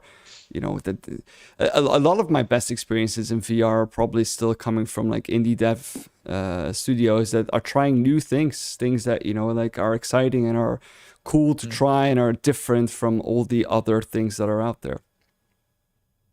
Yeah, totally. I 100% agree. I'm not saying that about ourselves, not trying to have a big head. I'll say all of our peer studios who are doing, like After the Fall is another good example of learning the language of VR and then making a game that just fits and it feels good. Yeah. It's checking all these boxes. Demio, another example. Like there's a number of titles from supposedly indie VR game devs. I actually hate that term indie. If we could figure out a different way to phrase that. I'm so sorry. How many years do you have to be in an industry before you're not indie? Quite. Like you guys are veterans now. Yeah, that's the weird thing, isn't it? Like the AAA thing, right? Maybe we could start a website where you can look up who's a AAA VR dev. It's like a list. I think some devs to us are AAA. They're massive, but I don't know. There's that weird perceptual. I mean, obviously, indie means just you're independent, but people, there's a different kind of dirty connotation there. Like indie means you're small and scrappy and you don't know what the hell you're doing, and you're like all of those things. That's another that's indie kind of annotation to it. Yeah, Like, I think the size of AAA in VR and AAA outside of VR are different things as well. Like I think there is, they have their own studios that are AAA. Yeah. But there's a negative association with that as well, no? With AAA. Well, possibly, yeah. But to round up that means we're an indie podcast too, right? In a way, we are 100%. We're scrappy. Really scrappy indie podcast. Yeah, indeed. Last time we see Denny. so to round it up a little bit, can we talk about Pistol Whip a little bit, because you got some plans for Pistol Whip in the future. You mentioned them in the blog, modding and contracts being the two things that you highlighted. Can you tell us a little bit more about those two things? Yeah, I can't tell you a lot because I've been told not to by Lynn's our marketing person. But I can say I'm very personally excited about the modding part of this. There's a lot of stuff coming out, but the essentially having Beat Saber like levels of modding support where people can create their own levels and do their own thing. It's something we have wanted to incorporate for a long time. Technically very difficult challenge because we're not just dealing with like a beat map, deciding what blocks come at you at what time. These are, if you've played Pistol Whip, there's entire levels created, and they're themed. They have different models. They have these are more like traditional game levels than they are some kind of beat map. There is a sort of beat map component with where the enemies are placed and when they appear and all of this kind of stuff. So anyways, building the tools for all of those things, a big job, and making sure that people can pick it up and use it and have fun with it. That sounds awesome, though.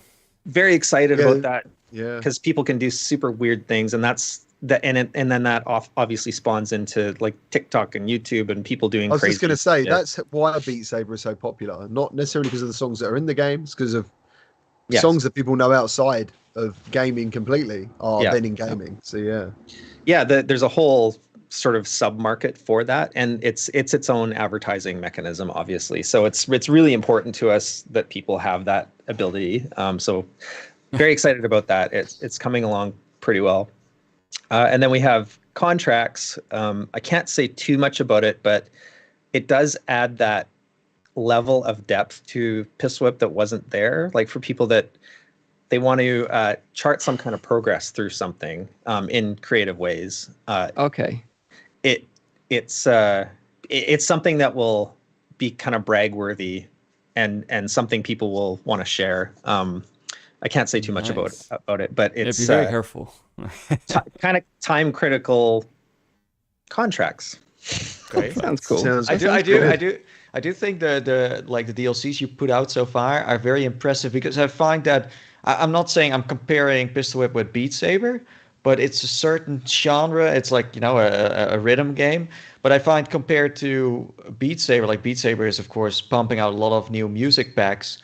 But with your game, there's just you can do a lot more with the environments and everything around it, and you can make it more playful, and you can really extend its playtime. Like what I would love to see is a multiplayer thing. Mm-hmm. I think that would be awesome. Like Beat Saber did an attempt at that too. I didn't think it was that great, but that would be something really fun. It's something we talk about all the time. That whole idea of again leaning kind of into the arcade thing where you're standing beside your friend and you've both got a gun and you're duking it out through a progressive level, and Time each of Crisis. those exactly, it's the whole Time Crisis vibe. But each of you could have different abilities, or each of you has a different kind of advantage in moving through these levels, and you really have to coordinate and cooperate. We talk about, I'm just laying this out as like a landscape of conversation. Sure. We're not doing it. But it is an important thing that we think about a lot. But the other thing with Pistol Whip is the whole team is so crazily dedicated to finding weird new mods. Every time we release something, we come out with some kind of new modifier that you can affect in the styles menu. So you can, the most basic example is you can remove obstacles and barriers that you might otherwise have to duck and weave through, or having big head mode, or bullet hell mode. There's basically an unlimited tap of those things that we're just we have more than we can put into each release, because we're always kind of testing, well, how does this make it more fun or not? Yeah. But that side has been really rewarding and fun. We have, maybe I can't say that. I'm referencing the blog right now, and I'm going close one. Damn it! Almost. Well, I'll just say, I don't think it's any shock that we would have new scenes coming, new songs and all of that. It's core to the product. But some of the work that they've been doing on this stuff lately it's some of the best work that has ever been done, because they really tuned into what makes these levels fun and playable, but also the visual fidelity keeps bumping up more and more and more. Anyways, it's super cool, some of the stuff they're working on. I think that's great. And like you said, you touched on this earlier, and you said that Pistol Whip is evergreen content for you. It's something that will just forever be there. It'll continue to evolve, like Beat Saber does, for example, and there'll just be more content added to it over time, and it'll just become this behemoth of a game. But looking forward to it. It sounds awesome. I can't wait to see what you're working on with that, and also with your other projects in the works as well. It's going to be really exciting on the next gen hardware. Thanks. I think we'll have something to talk about on contracts on around June 2nd. Okay. So there'll be more information there. And other than that, just stay tuned to our Discord or come to the website.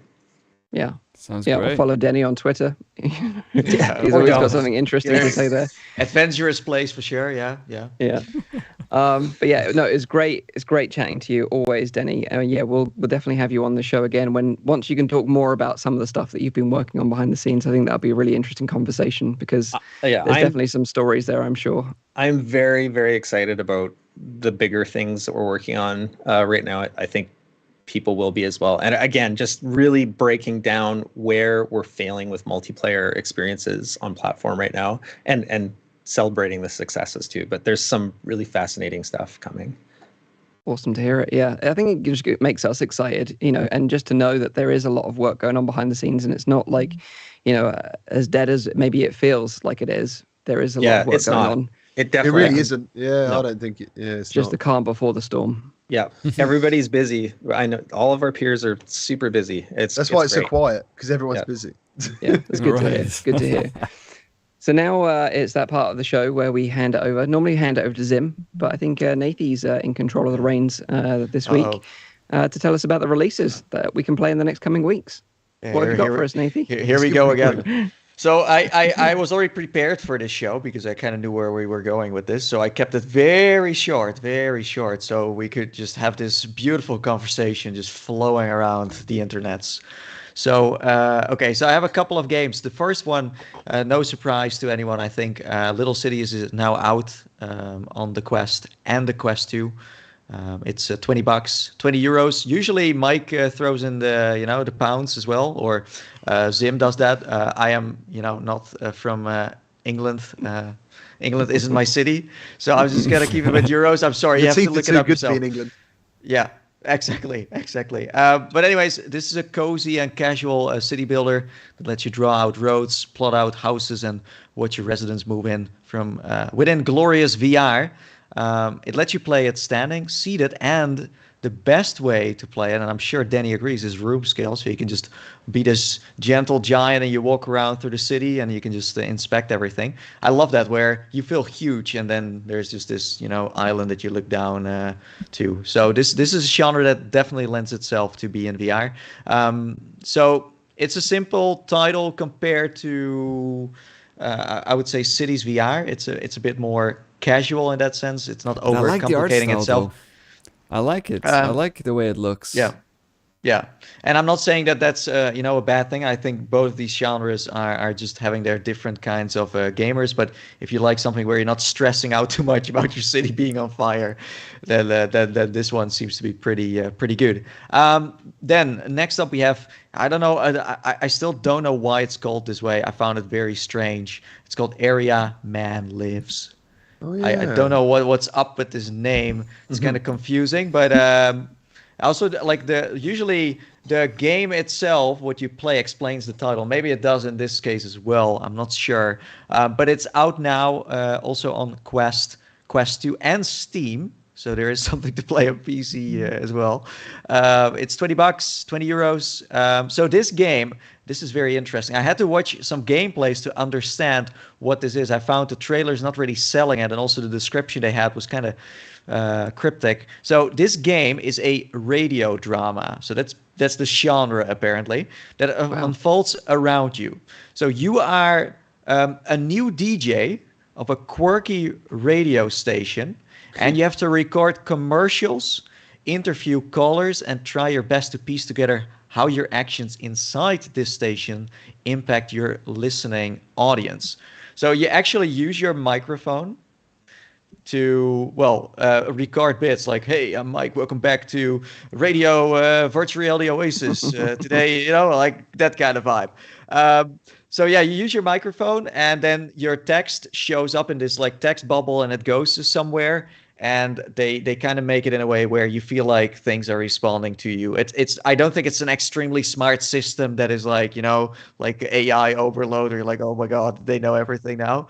But I love that, where they use your microphone. I haven't really seen many games use that. Like Aspire 1 is a great example where you can say freeze and the enemy will put up its hands, or you have that Starship Commander one. Can you remember that with the voice recognition system? That was really cool. That was completely made around that, Arctica 1 with the breathing. Every time you spoke, you had like the air coming out. Such a cool effect. And my favorite, and Ghost Giant, where you have to like blow against this little windmill thingy, and then it flies away. I love that. It's very cute. But anyways, forget that, man. Where you're like, wait, I need to blow into my headset now. I was like, wait, what is that? Because it's so rare. Like they never really use your microphone. This game reminds me a bit of Job Simulator. There seems to be a lot to interact with, and it's packed with Easter eggs and stuff. But yeah, it makes you feel like you're this weird radio DJ. I did see in the trailer that it's like horizontal lines. Do you think that the entire game will be like that, or is that maybe a way that they made the trailer?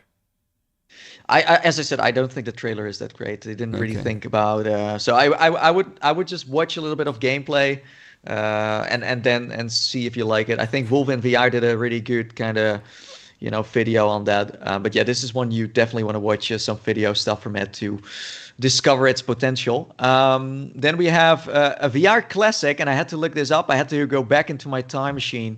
We're going all the way back to 2014, folks. Here we go. Are you ready? Hold on your seat belts. So Blaze Rush is back. So it came out in 2014 and has returned to the stage. Yeah, I thought it was like 15, maybe 16, but no, 2014. Wow. I think this must have been one of the oldest things I've ever seen ported over in a way. That's crazy. So this is out now. It's on Quest 2. €15, $15. You can play this with your touch controls, but you can also play it with a gamepad. That's kind of nice because I never really see much Quest games that say like, "Hey, you want to use your controller? Go for it." Looks so that's cool, kind of though. nice. Yeah, it is looks very nice. cool. So Blaze Rush, it's not called Blaze Rush, but it's called Blaze Rush Star Trek. With an A, by the way, not Star Trek. We're not going to see Captain Spock driving in his car. That's not gonna 420 happen. Blaze Rush. That's what you call it. 420 Blaze Rush. That would have been an amazing name. If I was a community guy for that, I would have named it that way. Awesome. Thanks for the input, Mike. So this is pretty much this is completely putting me off from the whole thing. Oh my god. So this is pretty much Micro Machines in VR. Or Toy Box Turbos, a very old VR game, very awesome. I checked it on Steam. You can't play it in VR anymore for some reason. It's very strange. I don't know what happened. But anyways, it's a dynamic arcade survival racing game in a new space-themed setting. So it's not just the port and that's it. No, it's completely redecorated. So in this game, everyone can assemble a team of friends in local or online multiplayer. You choose a car to your taste, and then you have to chase, blow up, and cut your opponent off. So it's a very chaotic but fun kind of game. In this case, I wish they would have implemented the avatars that you see from Horizon. So you kind of what you said with Demio, where you sit around this table in an environment. They didn't add that because back in 2014, things like that weren't really the norm, and they still aren't the norm. But that could have made it more social, more immersive in a way, I think. So they did add new features to it, such as a campaign with 30 missions, new type of weapons, new vehicles, and a new powerful enemy. Yeah, so that sounds kind of mysterious. Did anyone play this? It's really cool. Yeah, I did. Yeah, I loved it. Yeah. Cool. So then the next one is Quake 3 Arena. Now this is nothing necessarily official, but nowadays these mods get so good that they just feel official. So this one can be played on the Quest, but I read that it's more optimized for Quest 2. So yeah, it's playable, but Quest 2 is where it's at.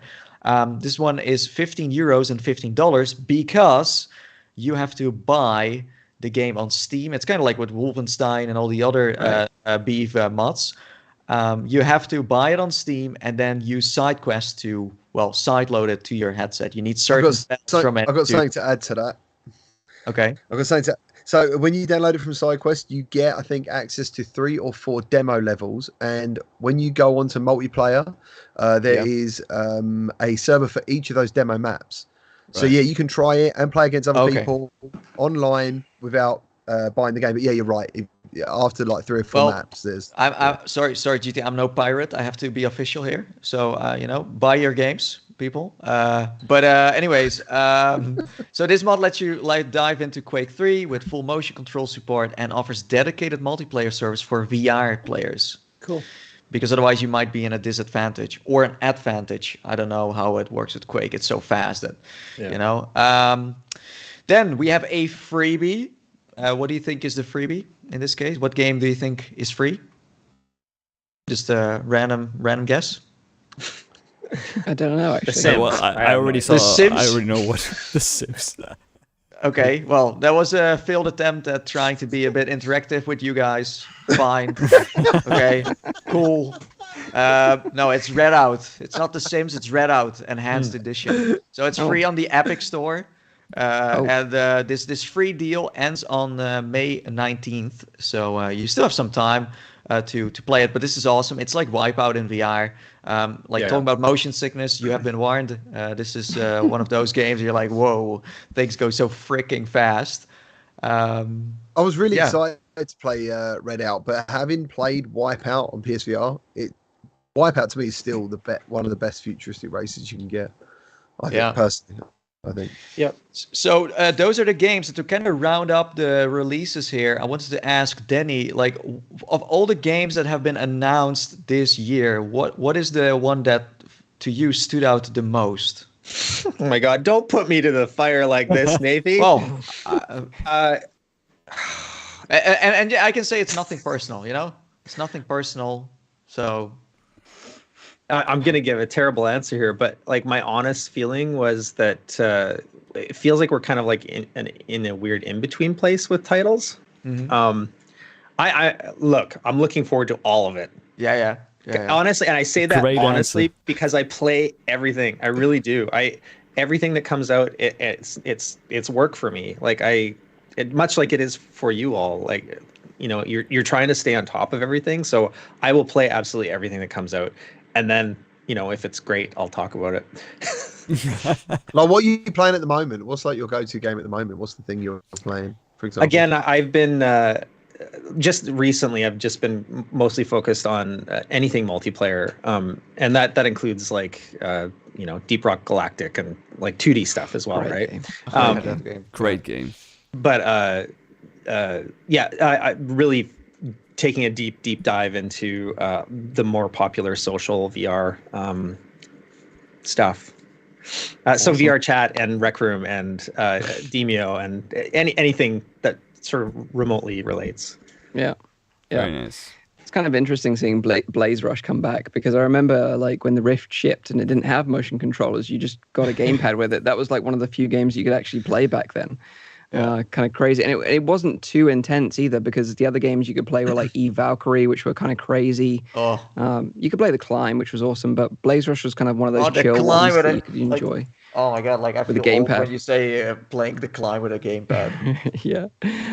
So we've gone on for quite a while, so I'll wrap up the show quickly. But I want to say thanks again to Gamertag and Denny for joining us. It's always great chatting to you guys. Really, really appreciate you joining us on the show.